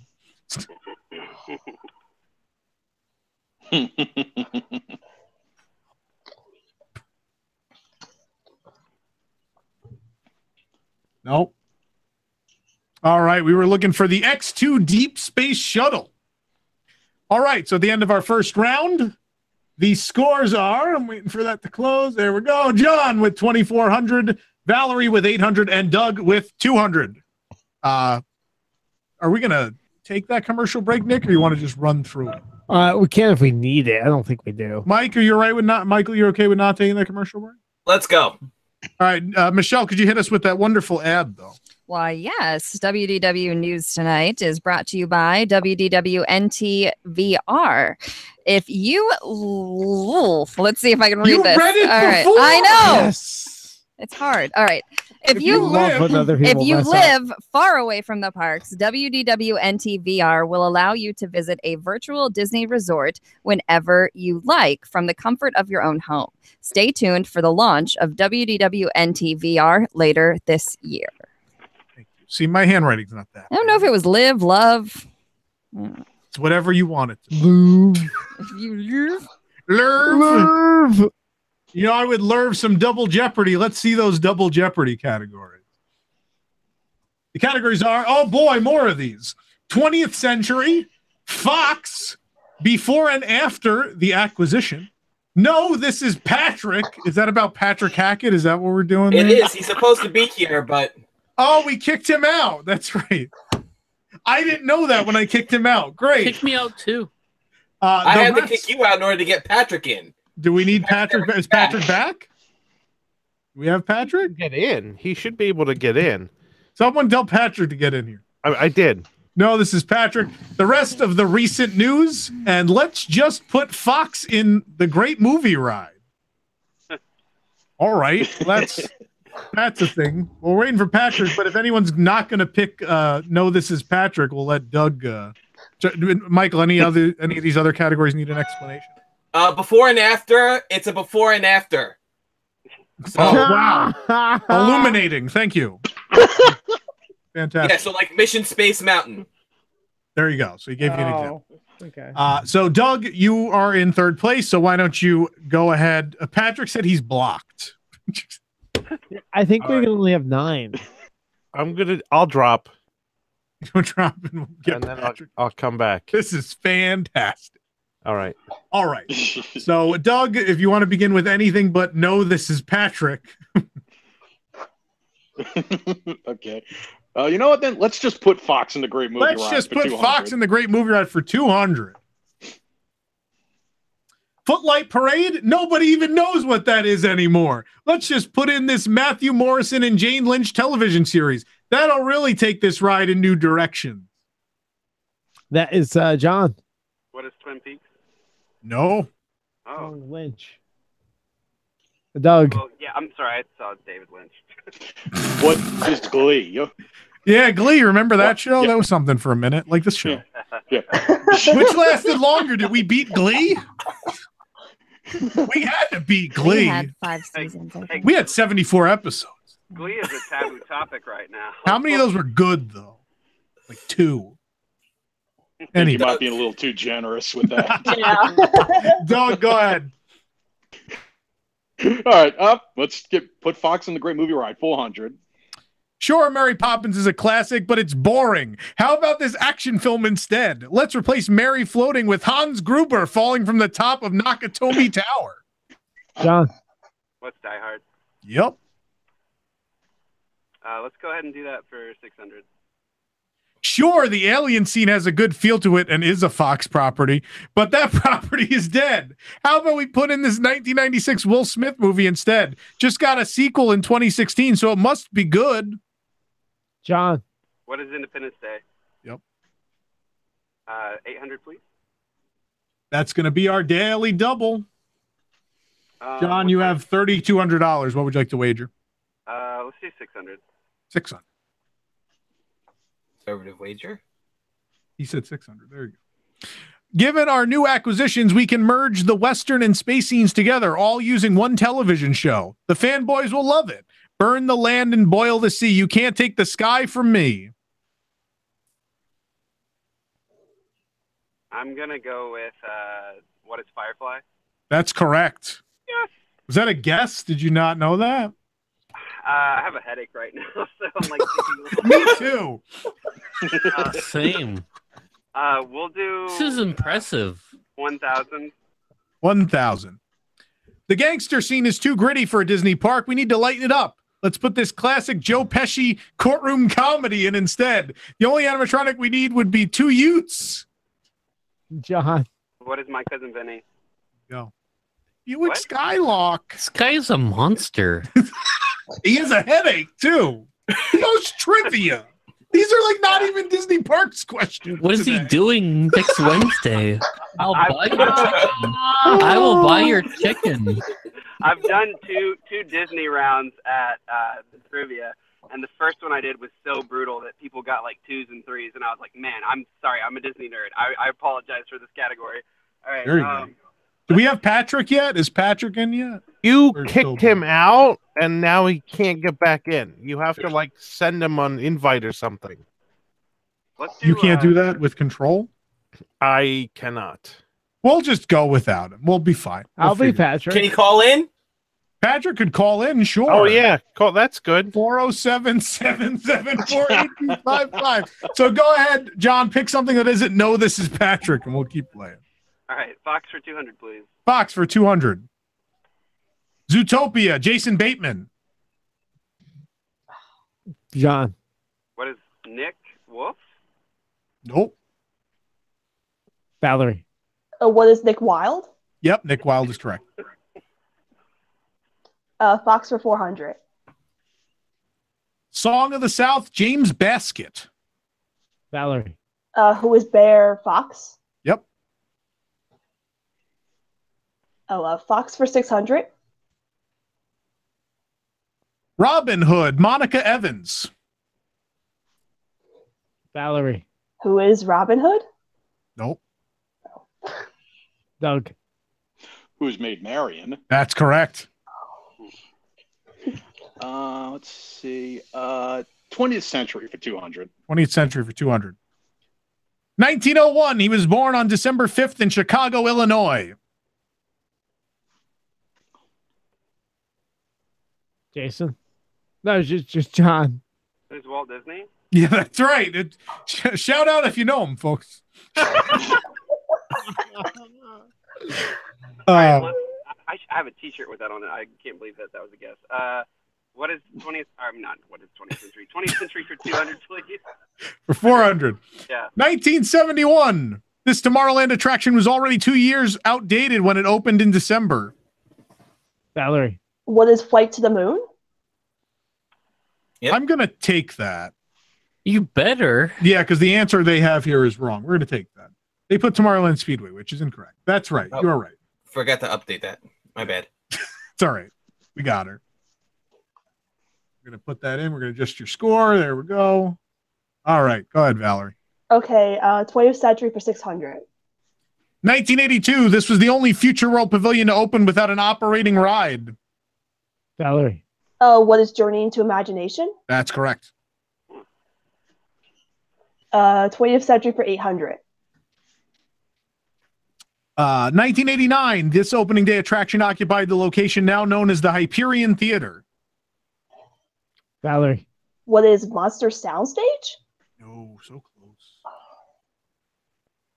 Geographically. No. We're looking for Superstar Television. You were one building off. And I guess 20th Century for 1,000. That is a daily double. You have $1,000. John has 4,800. Doug has 1,000. What would you like to wager? 500. All right, 500. Let's see what the question is. 1995, this co-founder of the creative artist agency CAA became the president of the Walt Disney Company, but only lasted 2 years until Bob Iger replaced him.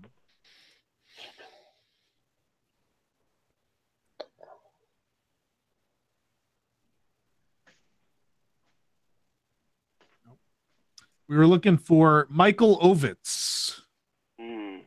Oh, yeah. Go ahead, Valerie. You still have control of the board. Okay. Fox for 800. Fox for 800. Fox and the Hound, Mickey Rooney. Valerie. Who is Todd? Correct. And then Fox for 1,000. Pinocchio, Walter Catlett, uncredited.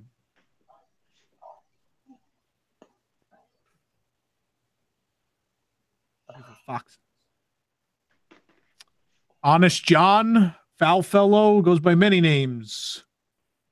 Still a Fox. Do we have Patrick on the line yet?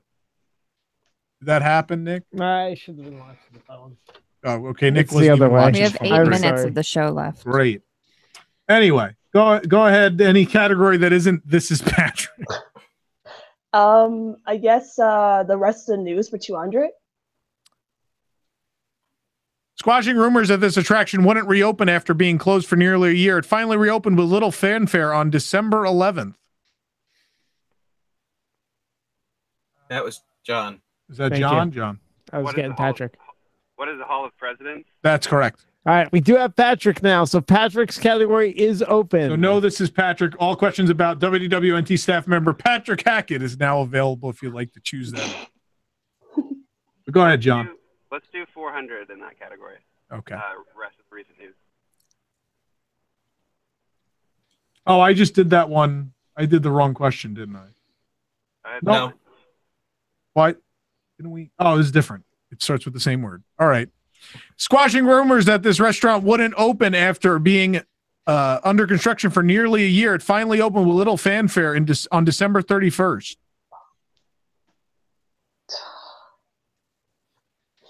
It's under construction for more than a year. I know it, but I can't remember the name. We're looking for the Edison. Oh, I was going to say that. It was I on don't know my... what quashing is, but both of those questions started with the word quashing. Let's try before. Quashing is like squashing. Without the S. Let's try before and after for 200. Before and after for 200. A 45-minute USO show with Steve Rogers, not Will, Mark Twain, and Ben Franklin.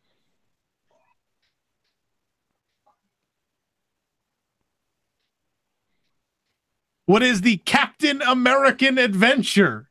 Okay, I was like trying to figure out what we're supposed to do with that. Okay. Yeah, I know. The connection was a little He said Mission weird. Space Mountain before. It's a good example. And no Roy Rogers threw you off. No, the fact that Roy Rogers isn't in that show, Nick. So that All right, let's try it for 400. 400. Yeah. You maniacs! You took this movie based on the classic Robert Louis Stevenson novel and you blew it up. Damn you to heck! This is a good one. Oh, I know. What is Treasure Planet of the Apes? Oh, I just... I was like, I knew Planet of the it was figuring out that last bit. No, okay. I was trying to remember that Yeah. too. John, go ahead. 600 before and after. The first rule of this exclusive Disney organization is that you do not talk about this exclusive organization. Valerie. What is Universal? Doug. What is Fight Club 33? Yep. That's correct. Fight Club 33. Sorry. All right, let's keep. Let's have a little fun here. No, this is Patrick for 200. No, this is Patrick for 200. Do we have Patrick? Go ahead, Patrick. The first resort I ever stayed at in Walt Disney World was Fort Wilderness, which serves as home for this dinner show. Valerie. What is the Hoop-Dee-Doo review? Correct. Nose is Patrick for 400. Patrick for 400. My favorite restaurant at Walt Disney World is The Wave, which is inside of this Magic Kingdom area resort. Doug. What is the Contemporary? That's correct. Patrick for 600. One of my favorite attractions at Walt Disney World, this actually came from Disneyland, where it was replaced by America Sings in 1974. John. What is the Carousel of Progress? Carousel of Progress is right. I've had that on trivia before. It's the most performances of any stage show, technically. So. Yep. All right, let's do that category for 800. This is one of my favorite attractions at Walt Disney World. A version of it used to exist out in Disneyland as well, but got replaced by rocket rods in 1998. John. What is the People Mover? Correct. Wedway People Mover. Yeah, that's one of my favorite rides too. And we'll do the 1,000. I've been inside of the Cinderella Castle Suite, which is gorgeous, by the way. It was created as part of this Disney promotion, which, contrary to its name, ran for a little over 2 years. Valerie. What is the happiest celebration on Earth? Oh, wait. Oh.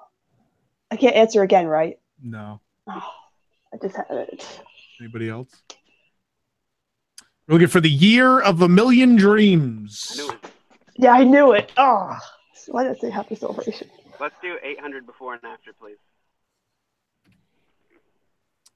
This show in the Harambe Theater has Colin Firth teaching you how to be a gentleman spy. Doug. What is Festival of the Lion Kingsman? That's absolutely correct. That's fantastic. Give you. Finish up the category for 1,000. Famous detective Hercule Poirot? I don't even know what that is. Hercule Poirot rides directly from the TTC to the Magic Kingdom, but one tourist doesn't make it there alive. Maybe they were shoved out of an open door?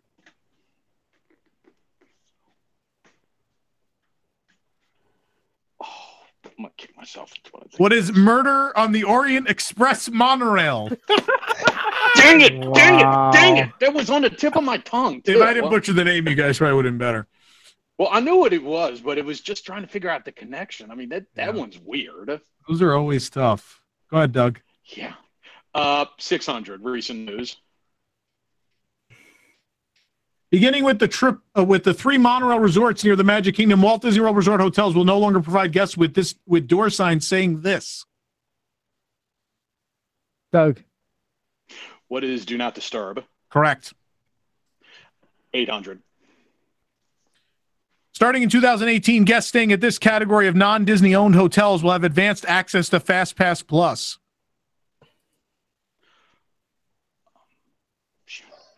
Doug. What is Disney Springs Resort area? I'm going to take that. They had Good Neighbor hotels, but I'm going to take that. Was the other right. one. I was going to say, you want me to say Good Neighbor hotels? Because I know that was the. Well, it includes all of those, so I'm going to take it. All right. Close it out for 1,000. This Streetmosphere actor or actress passed away in December after finding out her fellow cast members had a pie-eating tribute on Sunset Boulevard. This was our biggest story of December. Come on, guys. We're looking for Mimi Kaboom. Get her name. Dang it. All right. So after that, John is in the lead with 6,400. Doug has 4,200. Valerie has negative 100. So sadly, that means, Valerie, you will not be playing Final Jeopardy, but we do have some lovely parting gifts we'll be sending your way. Thanks for playing. Thanks, guys. had a lot of fun, and it's really sad that their show's ending. But you're gonna have a lot of great stuff coming, right? Yeah. Like, we're not sure. We'll find out, I guess. I'm sorry, I'm tired. I'm just like, thank you. Nick, your mic's not even on, I don't think. Oh, we'll see. There you go. There you go.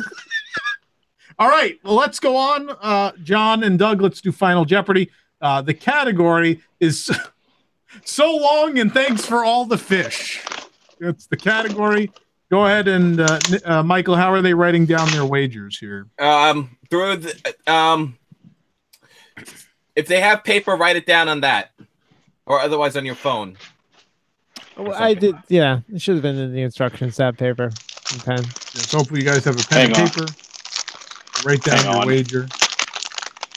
Sounds like a lot of paper. It sounds like That's me trying to bust up. That's me trying to bust a pen open here. Dang it! Hang on a second.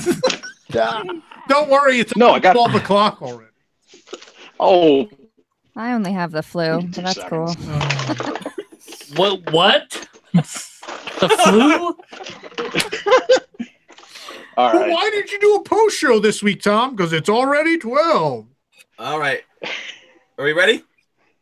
Did they show you their wagers? No, if it's written down on that's All right. good. All right, fine. Let's go ahead and see the question. Are they both Final written down? Yeah, I've got mine now. Yeah, I'm ready. Okay. All right. The original Living Seas Pavilion had you board hydrolators that transported you to this fictional location. You have 30 seconds. Good luck. Do, do, do, do, do, do, do. Go ahead, Michelle. There you go. This last game of Jeopardy is brought to you, of course, by Energy. Energy. You'll be replaced by an IP. Nice. If you'd like to have your own WDW News Tonight nightmare, just start a show on AM radio. It'll be super profitable, and everyone will feel great about it. All right, Doug. All right. All right, Doug. All right. Do you want me to show you the paper? Just tell you my answer. Show me the paper. Yeah, show him the paper. All right. I put down, I don't know if you can see, what is C-base alpha? That's correct. And how much T-base did you alpha wager? is correct. Would you wager? And I went for broke everything, 4,200. He wagered 4,200. Puts him at what, 84, right? Yep. $8,400. That's good. I don't know if we've ever had anyone double on Final Jeopardy. Very good. Well, let's see what John did. John, of course, had the lead with 6,400. Let's see what John wrote. Congrats, you won. I couldn't come up with anything. I won $21.99. He wagered $21.99. Wow, that's pretty incredible. So our Jeopardy champion is going to be Doug. Congratulations, Doug. John, for playing, you're going to be getting a prize, probably a comic book from Nick. Sounds like that's what everybody's getting. And Doug, you'll get something that Nick didn't tell you were getting. But thank you guys for being on the last Jeopardy on WDW News Tonight. We appreciate it. Oh, this is the last one? Well, we're still going to have Jeopardy, but this is the last WDW News Tonight. This is it. What? Did you not know? If you've not listened to any of this? I was driving. No. I got an email that was like, join in now, and I pulled over onto the highway. And so. This is the last one. We're still going to have Jeopardy, though. So. Okay. Well, that's not in the show. All right, yeah. All right, guys. I look forward to seeing you all again with all the wig stuff later on during the course of the year. Great. Thanks for being a member. All right, absolutely. Enjoy stuff. All right.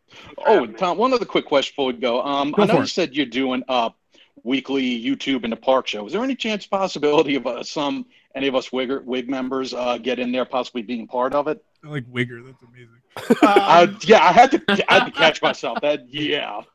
After midnight now. No, we could certainly we could do that. I didn't even think about that. That's a great idea. We will figure that out. All right, cool. So yeah, I guess I'll see you guys down the road. There you go. Sounds good. Have a good one. Bye. All right, take care, Tom. Bye, guys. Who is this? Who is this guy? Oh boy. So anyway, I want to get Michelle out of here. Michelle, we can't do this show without one segment. Okay. We got to do this. Nick, does she have it? Yeah, she has it. Michelle, could you take us one last time to the wonderful world of psychotic comments? Sure. She sounds super excited. Enzo's Hideaway Review. Topher's Grace says WDWNT, where you can read restaurant reviews by completely unqualified people who like chain burgers.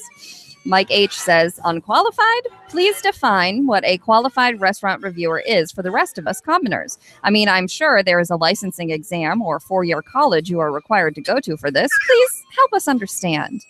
Wedway says, who would be more qualified than anybody working at WDWNT? These people are in the parks every day taking double strollers to the ankle so that we get a picture of a new mug. The review read as someone who was reasonable and held the restaurant to the standard to which it billed itself as. If Enzo wants to charge a premium price, then premium cuisine and service is expected. It's not too crazy. Thank you for defending us. And by the way, Josh has the Easy WDW School of Food Reviewing. I think it's in the same building as the Noah Art School. Yeah, Noah Art. Go ahead, Michelle. The past, present, and uncertain future of the Walt Disney World monorail system. Love is an open monorail door. Says, nice, well-written article, Jason. Very interesting and informative. Tom, monorail-less, says, you better put your big boy batteries in and fix this, Chapek. A day without the monorail is like a day without sunshine. Okay. Editorial, why Tomorrowland 1994 at Magic Kingdom is one of the most visually compelling places in any Disney park. Push says, no love for the fired trash collector who kept the land space Art Deco clean for years. You only care about the elitist newspaper guy who barely even worked. So good. Ellen is reunited with what's left of her audio animatronic from Epcot's Universe of Energy. That thing is so busted looking. Yeah. Confused Imagineers says, that looks like the unused head of Hillary, and upon further inspection, I think the Trump head looks even more like Ellen. Something to think about. It's true.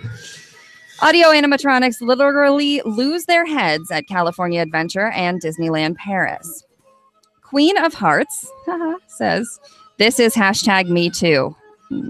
Oof. It's off with their head for any AA that takes advantage of women or women.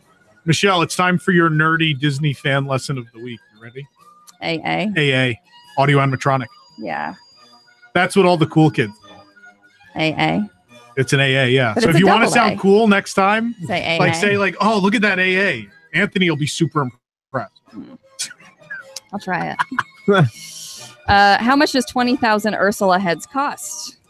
The animatronics probably lost their heads trying to play Nick's Price is Right game.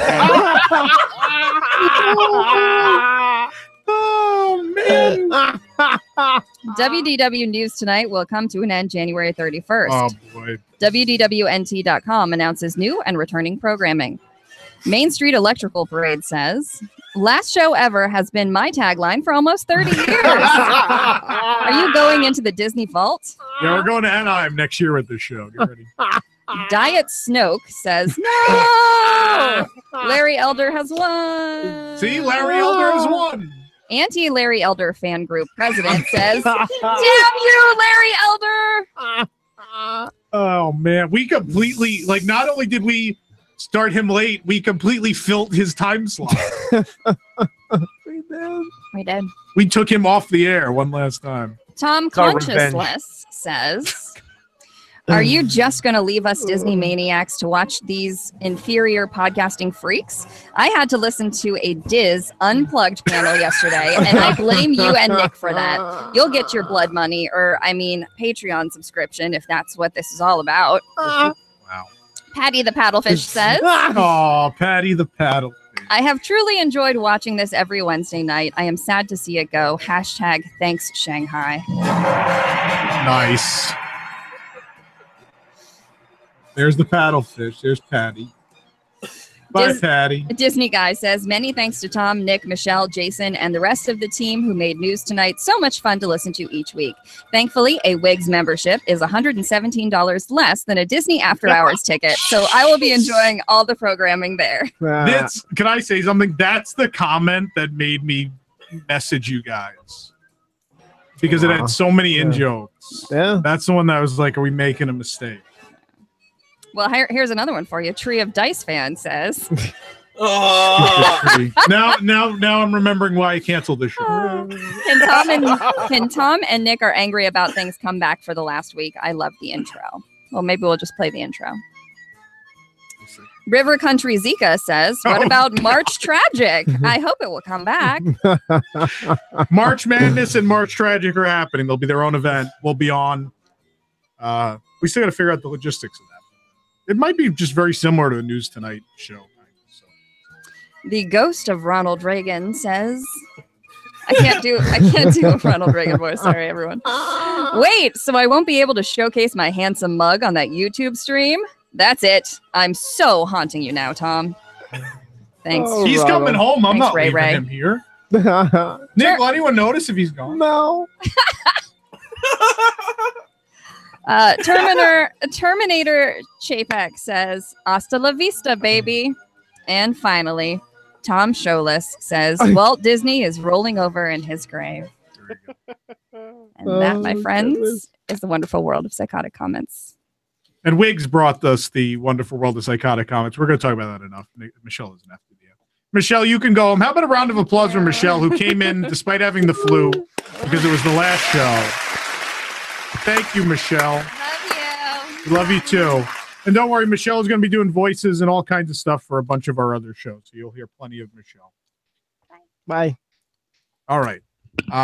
So because we're already over time, but I do want to take a couple moments just to sort of wrap things up. Nick, do you want to at least play that intro of the angry about things? I have access to the entire curse word library.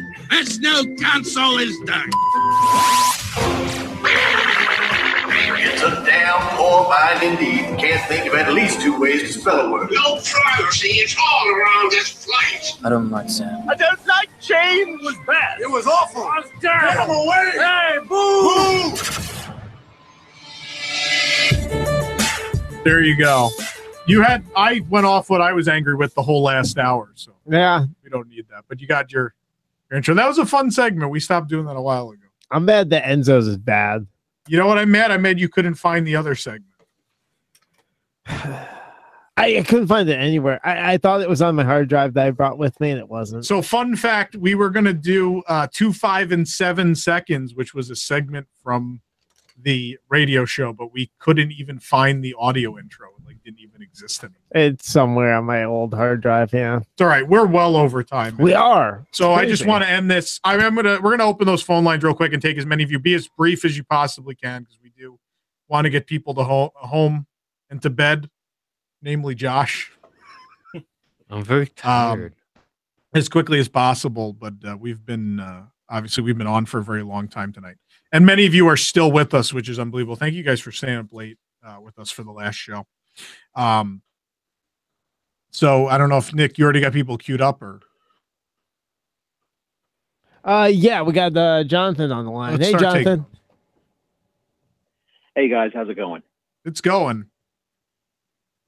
Well, I've been on the show so many times. I just wanted to call in for the last one. Just thank you guys again for all the work that you put together for all these shows, and it's been great for me living in small town, rural East Tennessee. I don't have a whole lot of people to talk to about Disney, and being able to listen to this and call in so much every Wednesday has been great. And I've been very fortunate over the past few years to be able to visit every Disney park around the world. But this show and being able to spend time with Tom in Disneyland this past December, it's all been a highlight. And I just really appreciate all the work that you guys do and all the honesty that you guys give, and just thank you for everything.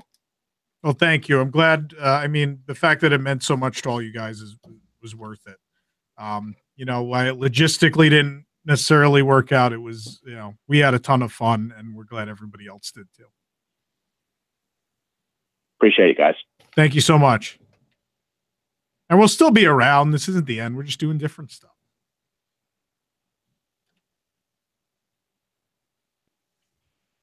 Any more calls?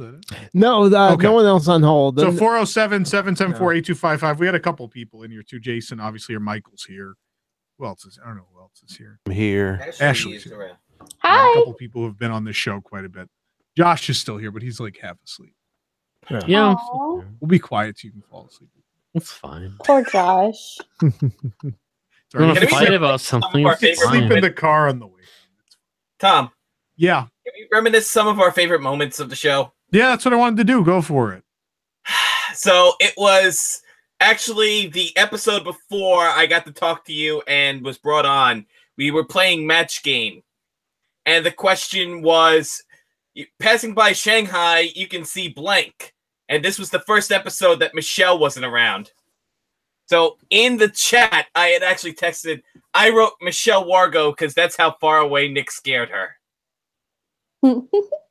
There you go. Anybody else? I loved. You know, Josh. My favorite was probably March Madness and March Tragic this year. March Madness is fun. Just because it went so off the rails. And it will this year. I mean, again, it does, but it's so much fun. Yeah. Everybody seems to get the most passionate about it. Yeah, but that's what I've been saying to everybody. Like, all the things you love about this show will still exist. Like March Madness. Well, we're going to do that every year still. We have to. Yeah, no, it's a thing we love to do. It's still going to exist. Very much as it did before. We'll still do it as a contest where everybody gets like picks and everything. Nick's like, oh no. How are we going to do the call-ins to save? We got to figure that out. I'll talk to Tom afterwards. There's ways. We could figure something out. Yeah, it can't be that hard. We know what we're doing. We do got another caller, Jesse. How you doing, Jesse? Doing good. Thanks for calling in tonight. Yeah, no problem. I just wanted to call one last time on this iteration of WDWNT. I know you guys got a lot of important stuff planned. Just wanted to say real quick that it was actually the website that got me into all of this, without even realizing that there was a podcast or even a show. And then, obviously, News Tonight, I got in on I believe it was the Pirates Back to the Future, and that got me hooked. And then it was followed by the March Madness. And then that's when I became a Wigs member, and I went through all of the podcasts. And it was really fun. There was one, I think, was the Big Thunder Mountain Railroad Back to the Future, where Tom said that bulldozers were going to come in, that just Jason and everybody else went all crazy. That had me in tears. But yeah, I mean, brought me and I'm sure a bunch of other people a lot of happiness through the years, and we eagerly look forward to what's happening next. Also, I just got done working on a little gift for you guys at a local paint and craft location in town. So expect something in the mail in the next couple weeks. Well, it depends. Is Nick mailing it? Oh. Oh, Jesse, thank you so much. Jesse, you're awesome. Yeah. Thank you, Jesse. And we're not going anywhere. This isn't a funeral. No. Don't make this like a funeral. We're not going anywhere. It's just not this show, but we'll still be around in a million different ways. I do have one quick thing to ask. Okay. I know you guys are busy a lot. Tom, I've been working on a Jungle Cruise Back in the Future. Do you want to talk about that later down the road? Sure. Not really. Josh. Josh is mean. Yeah, send me an email. Well, I'll email you. All right. Thank you so much, guys. Jesse. Thanks, Jesse. Appreciate everything. No problem. All right, Brooke. How you doing tonight, Brooke? Hi. Good. I'm good. I just wanted to call and say that I love you guys. I love listening to you. But also, I wanted to ask, you keep saying that you're not going anywhere. So I wanted to know what's after this. Well, like we said on the website, we got a bunch of new stuff. And then like several things out of this show are becoming their own show. So once a month, you're going to get WDWNT Game Night, which will have Price is Right and Pyramid and Parks Pursuit and all that stuff. And then once a month, you'll get Jeopardy as its own show. And then Wonderful World of Psychotic Comments and The Monologue and Match Game and Cornac the Magnificent will all be on Sierra Late, which is for Wigs members. You get all those on Sierra Late once a month. And then we've got some new shows. We're going to sort of reinvest the time we're spending on this into more content for the site and more shows. We're going to do once a week. We're going to do Walk in the Park, which will just be us taking you for an hour to a park and doing things and teaching you things, showing you things maybe you never saw before, things like that. Probably won't record eating at a restaurant because that's weird. But other people do that. So. No, but the crazy food item of the Weird World Showcase food item of the week is going to Yeah. be a YouTube series as well now. And then the WDW News Today podcast, which we have kind of neglected since this show started as the radio show 4.5 years ago, is going back to a weekly release. So, and not only is that going to be weekly, most weeks we're going to record those live. So we'll do that segment live, just like we do this. And you guys can still come in the chat and we can still interact and everything will still be the same, just not in this format. So we're doing a ton of, as far as shows are concerned, there's a ton of new stuff. And then for Wigs members, instead of the 2 post shows they would get, they get 2 Q&A shows a month that will be able to move around and won't have to be at 11 o'clock at night on Wednesdays anymore. Be a little earlier for people, which might be nice. So that's what we're up to. Well, any of the games, do you have to pay for them? No, the only stuff that's for Wigs members is See Relate and the 2 Q&A shows. Everything else will just be on YouTube or podcast download. Like the podcast, you could just go subscribe to it, and then the other stuff will just be regular YouTube content you could watch with. Yeah, the Wig stuff is stuff that already existed. We're literally just going to keep doing those. Those are not things. We're not adding more pay things because that's ridiculous. That's not what we're in this for. To be fair, they'll have to pay attention if Nick does the math game again. I can't wait. I can't wait to see what you're doing now.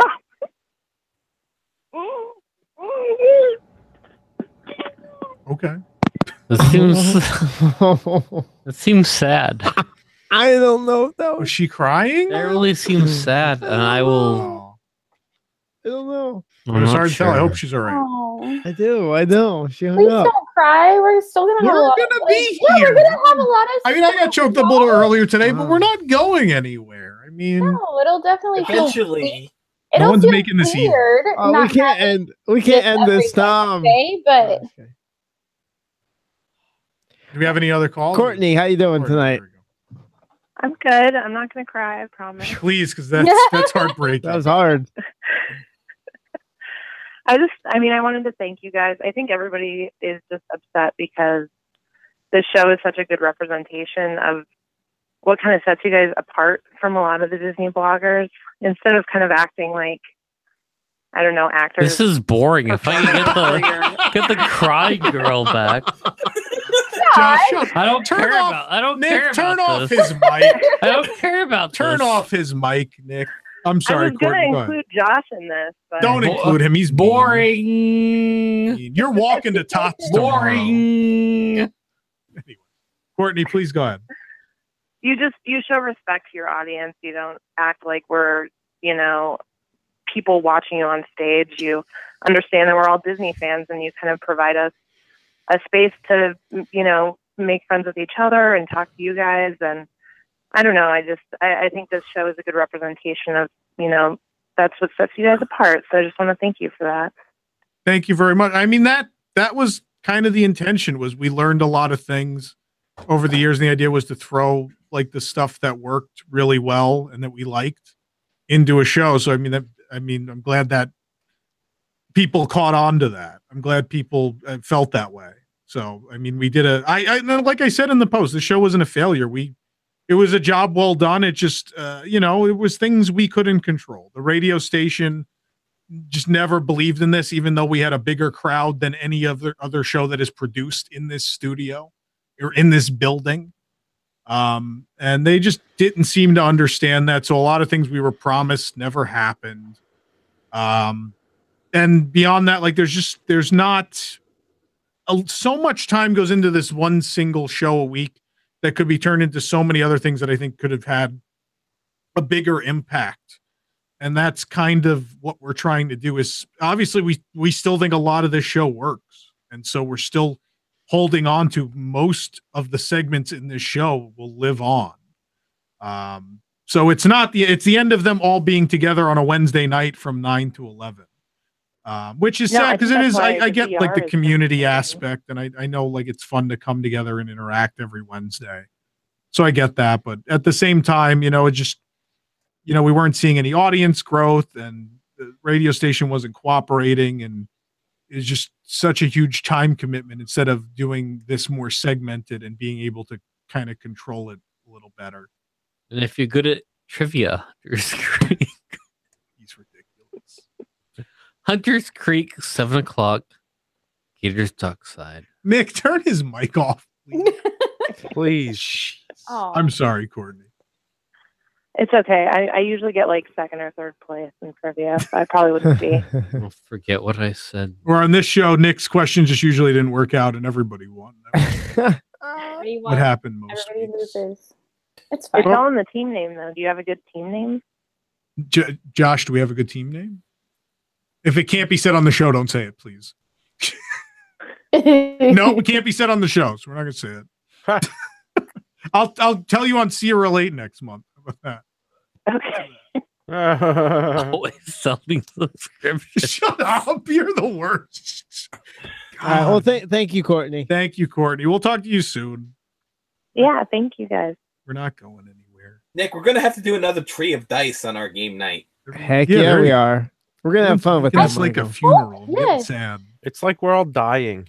Yeah, no, like we're not going. We're not anywhere. dying. We're not going anywhere. The only thing, what is the only thing that's actually going away? I think everybody's just having. Well, yeah. But to be fair, no, I get it because it is going to be hard. It's it's been 4 years of having this regular Wednesday. Who's thing. talking? Look forward to. Ashley, would you I'm stop? talking. You Josh, guys- Nick, seriously, turn off his mic. Jeez. Hush. I'm talking. It's been a weekly. Turn off Wednesday Ashley's thing. mic. Okay. No. No. Anyway. Go ahead, Ashley. And so I get it. People, again, they've come together. We talk, we laugh for a couple hours. We have a good time and play games and debate all kinds of craziness and nonsense. And it's sad. I mean, it does have to end for a bunch of different reasons. And we are still going to have stuff that is similar to that. But I do get people being a little bit worried. And until that stuff actually gets some traction and getting up and going, it's going to be hard. You act like we have a reputation for announcing we're going to do things and then not do them. I don't know what you're talking about. We always follow through. But no, I get it's good. I mean, every Wednesday, just about for the past, 4 years. It was like we could look forward to something. Exactly. This is like a regular thing and it's going away. So for a while until the other stuff fully comes online and everything, there is going to be a little bit of a void. And I get why people are upset, but they shouldn't lose hope. I mean, we're still going to be doing other things. Yeah. And we'll be using this live chat a lot. And Nick and I are going to talk about the phone thing. We're going to figure things. Is there Tom? Is this a good time that we can announce something else new that you don't even know about yet? Something that I don't know about? Let's Sure, do it's it. only 12:28 at night. It's so much fun. Something that you don't know about yet. We may. I'm not announcing this because it may not happen, but I think it's going to happen. We may be coming out with a video documentary series on Jungle Cruise skippers. What? Oh, interesting. That sounds cool. Yeah, we just hired somebody yesterday who is working on that project. So, why did I invite him? I don't know why you brought him. You hadn't brought him for the longest time, and things were going really well. Well, I felt it was nostalgic. And I was like, I gotta bring Josh. The only thing that's nostalgic is when it creeps in on your video. Wait, what's the announcement? Don't worry about it, Josh. I'm not telling you. I'll tell you in the car. Can I see you creeping in on Tom's video? That's the only way I'm going to. I don't think he should stand right now. It's probably a bad idea. All right, let's get through some more phone calls. We got more calls. Oh, they're all lit up. Come on, let's every fire line. through them. I want to get everybody on and get out of here. Mateo, good evening, Mateo. Hey guys, how you doing? What's going on? I'm gonna try not to get super upset, but Oh, come on, no more crying. Come on. no crying whatsoever. No, definitely not. I just want to say thank you guys like a lot for doing this, because like last year I was like bullied a lot, and this is like it really got me through everything, and like I don't know, I just felt like this All right, I'm gonna happiness cry. and love and support from WDW News tonight, and I know everything's still going to be here, but News Tonight was just like that special place in my heart for Wednesdays. So I just want to say thanks for putting something together like this, and I'm excited to see what you guys have planned for next. Thank you so much. That means a lot. Yeah, no, we're not. Yeah, we're not going away. I don't know how many more times I got to tell you guys that tonight. We'll be. I know, like it's sad because this thing means a lot to all of us. But we'll be all right. We'll be around. We'll probably be on more than once a week, honestly, with the way this schedule will work out. So you'll see more of us than you do now. Probably. Because we do all genuinely like hanging out and talking Disney nonsense. So Yeah, some of you. Well, fine. I won't Not me, bring otherwise you it goes 4.5 hours. And I won't be there at game night for Nick to get yelled at. He could just do That's a right. game He night could screw up all he wants without anyone yelling at him. Me and Michael are gonna go wild. This is gonna be great. I can't wait. This is such a bad Can idea. I be a guest announcer? Yes, please. Would love to have you. So much fun. I don't think you've done a Mateo, Jeopardy category yet, Ashley. So Mateo, yes, thank you very much. I appreciate you being around for all this time too. Thank you. Yes, thank you. Thank you. We'll see you soon. Don't worry about it. Yeah. Chris, you're up next. What's up, Chris? Hey guys, so I just wanted to ask, so are the math and map game going to keep going on? Because it's some of my favorite teams. We almost went the whole show without the math game or the math game being brought up. Almost made it. So yeah, they'll be on the game night. We have some plans with the tech team about the map game. Right? If we didn't talk about the math of the map game, right? Yeah, you get to okay. pick your stupid squares on game night. Yes. Don't worry about it. Yes. We have some other ideas that we're brainstorming on the map That will game. go. They'll go probably about as well as the Tree of Dice, so it's all going to be good. You'll get your the Tree of Dice has got to come back. You get your impossible math questions. You can pick numbers on a board. It'll be great. Everybody have a great time. You'll be a winner. You won't even miss this show anymore. So good. Don't worry about it. It'll be there. All right, thanks, Chris. Thanks, guys. And we have Eric. Eric, good evening. Hey guys, What's on your mind? I hate that the show's ending. Yeah. You have Would nothing you do Big left Fat else in Panda? your Would you go life. on the Big Fat... Hello? Yeah, go for it. Would you Josh go is on just the- being an idiot. Hello? Yeah, go ahead. Would you ever go on the Big Fat Panda show? I don't. Josh has been. I was asked at one point, and then it never came to fruition. I don't know. But Panda is wonderful. I love Panda. This guy. So I, of course, would go on if he asked me. Sure. I've been to his home 4 times. The nicest guy. Seriously, probably he's a the nice nicest guy. person I've met in the entire community. So is he the exception to people that kind of get benefits or what have you for being Oh, like I said before, I don't have a problem with everybody on that list at all. It's not that does not cover anybody on the Disney.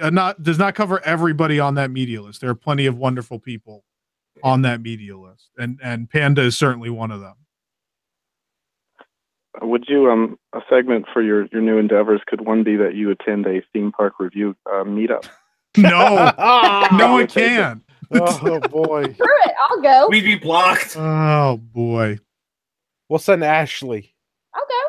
Remember when you met Rob, No, she's Josh? He was blocked. like super apologetic, even though you told him to do something terrible. Remember that? That was amazing. I love that. It's great. Anyway, I'll go. Somebody arrange this. I'm not going. I'm in town. Well, yeah, but they'll figure out your plant. All right, take care. Thanks, Right. Alex. Thanks for Or calling. Eric. Excuse me. Alex is up next. Alex, good evening. Hey guys, how you doing? Yeah, what's going on? Good. We're in Alex? hour 4. Yeah. Having fun. No, I was just gonna call in. And echo kind of what Courtney was saying. Actually, I tweeted at you earlier this week and said that I thought this was a good business decision based on time spent on the show and whatnot. And ultimately it is. I mean, you got to kind of put your time and resources where they need to go. And if you're not getting the return out of the show, then so be it. But I think what you've always done a very good job of is running a business without making it as obvious that you're running it as a business. That's the problem with a lot of those other bloggers that you were talking about earlier, is that there's no transparency. I mean, it's crystal clear that they're generating lots of cash, or trying to at least. Yeah. So that's one thing I think a lot of your listeners and readers appreciate, is that it's obviously a business, but you don't really treat it that way. Well, because we didn't start it as a business. That's why. And I think what still leads decisions on what we're going to do is, number one, do we want to do it? And number two, it's like everything we've done is something we would enjoy. Like that's, I think, like, not to be corny, but like Walt Disney built Disneyland because he wanted to. He wanted like this big park to play in. He built it for very selfish reasons, I hate to tell you, because he wanted. And I think, I forget who said it, but Walt built Disneyland because he wanted one. Someone said that. That's like a famous quote. Walt Disney built Disneyland because he wanted one. And that's the same with WDWNT. I started WDWNT because I wanted one. It wasn't like, oh, I'm going to make all this money, and oh, we're going to do great, and oh, we're going to have all these listeners. And no, it's not at all part of it. That's really great that we did that. I love that we did that. That's fantastic. That makes everybody on staff feel really nice. But at the end of the day, while now we have money and we have to figure things out like that, but there's like, the podcast still doesn't make money, but we're doing that because we think that's a good investment of time. We think there's a large enough audience there and people really like that show that we believe that that's, at the end of the day, that ended up like when we had the discussion, when Jason and I had the discussion, it was like, well, yeah, the podcast is kind of the better time investment. And it wasn't necessarily a monetary thing as much as it was what show has a bigger listenership and what show are more people, what show is going to make a bigger impact. And one of them had to win, and it was the podcast that won. I mean, that's basically it. But the driving force behind anything we do, Back to the Future, is not like some great business decision. Back to the Future was, hey, what if we did a segment where we just yelled about history for 5 hours? That'd be great. Let's do that. And the same with the games. It's like, oh man, I love Match Game. Can we do a match game? Oh, I love watching Jeopardy every day. Can we do Jeopardy? That's what it is. That's what it is. And money is a really wonderful byproduct that came of and success of what we did, but everything was done because we wanted to do it, not because it made great business sense necessarily. Yeah. Well, and honestly, that's the other reason I called in, was with everybody kind of crying and kind of being upset. I wanted to mention the podcast because I think a lot of people that are listening right now probably didn't sort of live through, at least what I would consider sort of the heyday of the podcast, like Bacon's and Simmons and Little Morocco, and Not Top 10 and Golden Age. I mean, there's some amazing, unbelievable things that happen in the podcast. You called back some things I didn't remember until you said them. Mars needs cheetahs. Oh yeah. I mean, that's the podcast is what got me involved. Listening to that, and then one of the rounds where Tom called for podcasters. Yeah, there was a real strong heyday where we were on like every week or every other week. And it was fantastic. We were by far, and I don't say this to be cocky or anything, we were by far the best Disney World podcast out there. Bar none. Yeah. We still are. Bar none. Well, yeah. We had such a good time, and the content was so much fun to make, and then people just loved it. It was such a good time. That's kind of like the Christmas podcast parade. I mean, that's where that all came from, was just because it was so fun. Yeah. We're going to get, and that's saying the podcast is going to be weekly again. We're going to have that fun again. Like all that stuff's going to come back. I know we don't have a whole lot of details yet, but what about Wreck the Halls? Should remind people about that. We've got so much other stuff to get through. We're not there. Well, there's dates. We have the dates. There are dates, but that's the other thing is we're doing. There's opportunities to come hang out in person. We're doing Studios Appreciation Day in May, and then Wreck the Halls in December at Walt Disney World. So there's always plenty, other than the shows, there'll be plenty of opportunities to talk and hang out. Have a good time other than this. All right. Well, thanks, Alex. Enjoy the podcast. I think one came out tonight or is coming out. Jason, did it get put out yet? They got put out. So you got a new episode already. So it's begun. So I think just because he wanted to be the last caller on the radio show, we have Gabe again. Gabe. Hey, actually, that wasn't intentional. I just wanted to say really quick that, this is, I think everyone's getting all, sad and emotional. And this is really, I think, more than anything, a return to form for WDWNT. Because as much as I love, calling in every week, it's like you guys used to do 3-hour, Back to the Future you still do, but like other segments, you know, and you actually got like really deep into the content. And now it's like, okay, 20-minute radio show segment with, you know, commercials. And I think this is actually going to be a really great idea, and I'm really looking forward to it. The time constraint was a pain. Yeah. The time constraint killed a lot of great segments. Yeah, exactly. And now I think you guys have like a lot more room to flesh out what you want to do. And, you know, YouTube is a great platform for like long form content. So. Yeah, and YouTube will be great, I think, for like the game shows and the weird food item of the week. And then I think the podcast is great for all that other stuff. And see you related. Great for all that other stuff. Just like, you know, listen to it wherever you are and not be tied down to the radio at the specific time or. Yeah, everything's kind of going home. Every segment's kind of going home at this point. Yeah. I don't think there's any reason for people to be, you know, emotional. I think this is a new beginning for you guys, and I'm excited to see what happens. There you go. You got 2 hours of us yelling about news in your podcast feed already. So we're back. That's what I love. Back. Thank you, Gabe. Thank you for calling in nearly every show the last 4.5 years. Oh, you know, it's just fun, you know. We watched you grow up. That's what theme parks and Disney ultimately, you know, we try to make it something so prophetic, and it's really just fun, you know. I think that's what everyone should take away. It is prophetic to us, and that's the important part. Mm-hmm. We take it as seriously as we feel it is, and it is to us. And I think that's what. That's right. And that's WDWNT. Hour finale. Yeah, that went into a 4th hour. Unbelievable. Yeah. Thank you, Gabe. Anything less? All right. That's it. So very quickly, we're going to get out of here. I just want to say thank you to Nick, who emailed me out of the blue 4.5 years ago while I was sitting in the Cerro-Lago parking lot on 192 while my significant other was doing hotel research or something. What? All right. She was sort of touring. I'm not with her anymore. Remember when I proposed to her in the studio? That was fun. That was a great time. That was great. That was in the studio? That was in this room, yeah. I thought that was at Theme Nick, Park I Connection. love you. No, that was here. What? Okay. That was in this room. It was at the end of the show. So good. We hit our goal.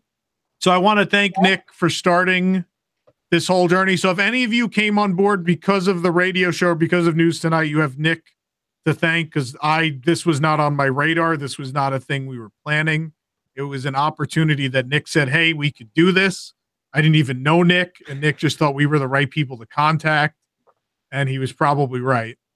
I'm sure I was right. But thank you, Nick, for also for putting the time in every week and putting up with me yelling at you that things need to get done. It's mailing things. It was fun, you know. They get into, you know, like we were kind of saying there. It was because of the podcast. It was because I listened to the podcast and I was like, this is awesome, and I want to be a part of this. And you know, what can I do? And this was it was fun to get a part of it, get to know you, and it was a good experience, and I'm glad that it can continue. Yeah, you're not done yet. You guys can't get rid of me that easy. No, sadly. Yeah, we'll be doing some new stuff. And I want to thank all the panelists, Ashley and David and Patrick and Ron and Marcy and Scott, Anthony, and Zach. Missing. Was Zach ever? I guess Zach was probably Zach was before. Yeah, it's been a while. Zach and whoever, Eric and whoever else. Jason. Huh? Jason. Well, Jason's going to get a thank you of his own in a moment. I like Jason. Me too. Gotta get him home. Saying I like Jason. I want to thank all the panels who came on every week, and the segment was always delayed. They never came on time. They sat there for a half hour and waited to only then be on for 15 minutes, and they probably hated me every time, but they still always came and did the show. And so thank you to everyone on the panel who always showed up. Thank you to Michael, who for the later half of these shows did a lot of the technical stuff and ran the video and did Jeopardy and all those things. Thank you, Michael, for making the Tree of Dice happen. and all those other things you made happen. Cheers. Thank you. No, we're not drinking in this studio. Wink, nudge. And then thank you, Jason, who, of course, with anything we do here, spends way too many hours doing something crazy I came up with, like figuring out how we were going to do a video show. Yeah. And all these other things. And so thank you, Jason, for doing all that behind the scenes stuff as well and being on the panel every week, just about. You're welcome. You're welcome. And thank you to everyone, all the special guests we had, including Josh over here, who helped us with every festival show. All those festival shows were fun, Josh.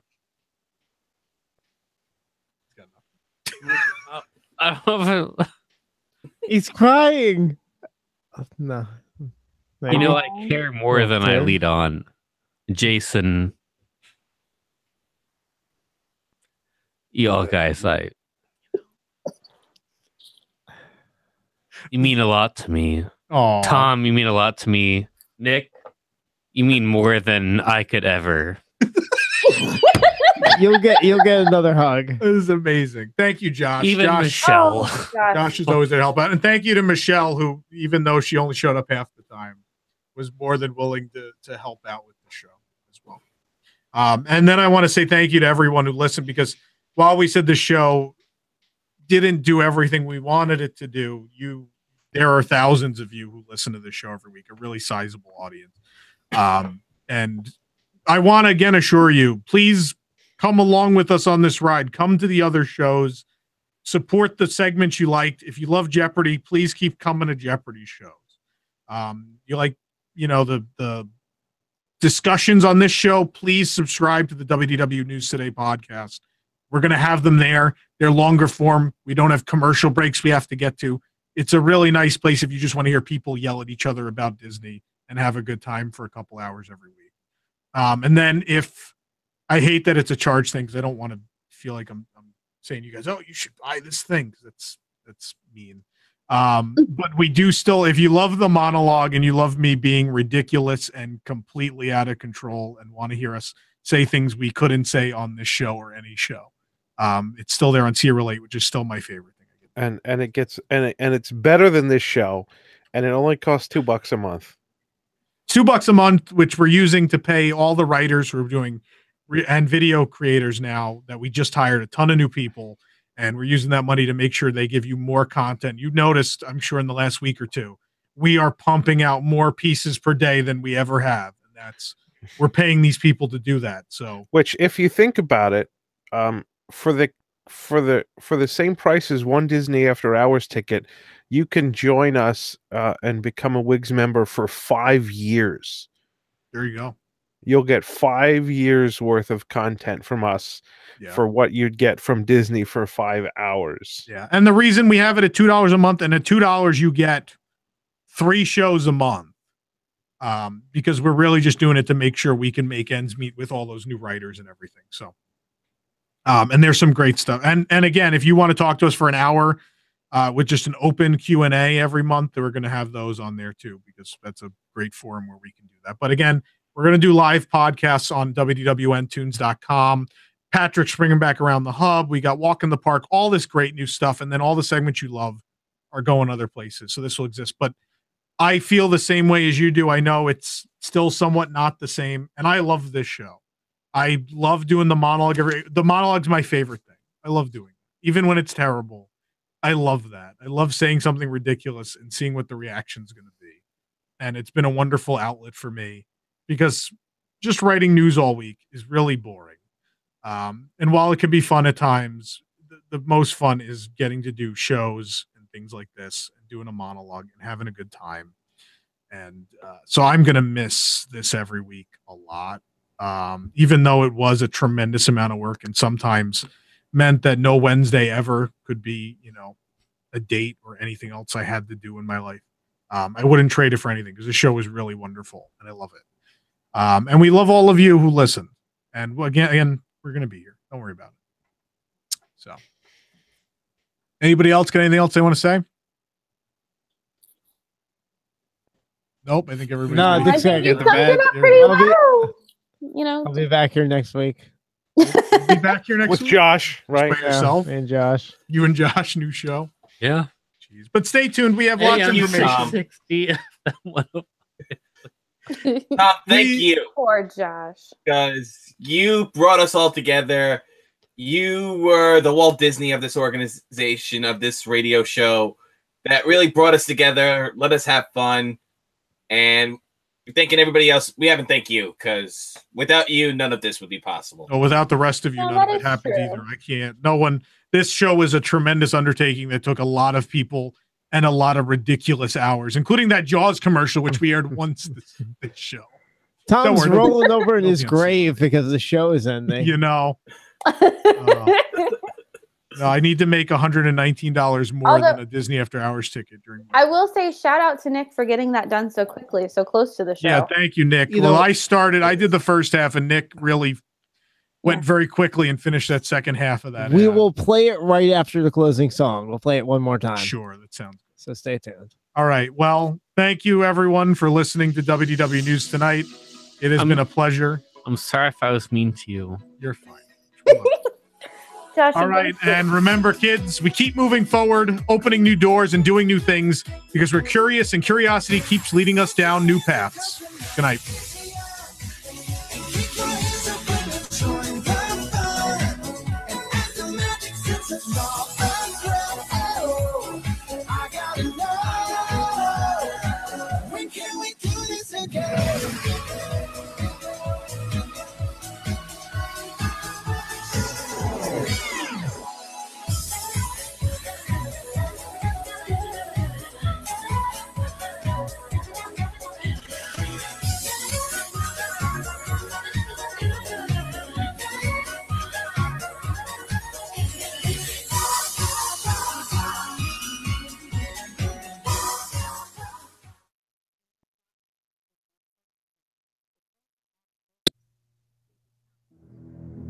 There's a transportation system running today that has survived millions of foreign tourists without change, without passion, and without logic.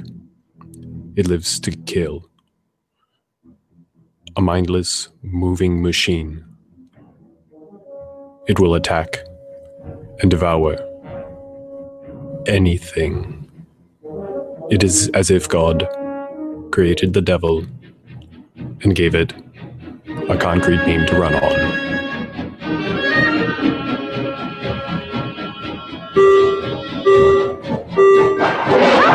Please remember to stay clear of all automatic doors.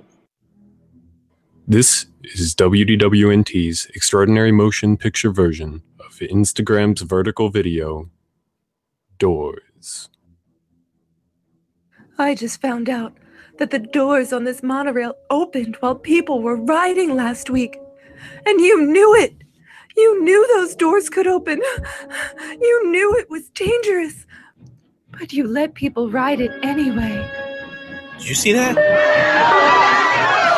Everyone stay where you are! And maybe take some video and make snide remarks! It's all psychological. You yell Pirates is 101 and people go, huh? What? You yell the doors are open on that monorail and we've got a panic on our hands on New Year's Eve.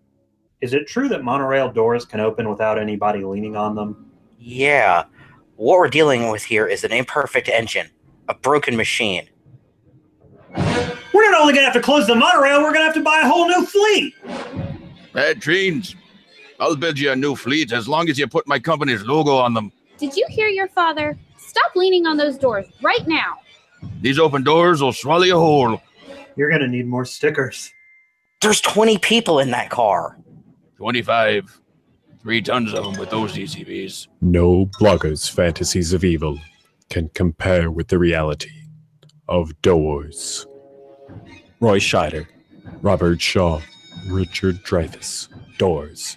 See it before you ride the highway in the sky. Please exit here.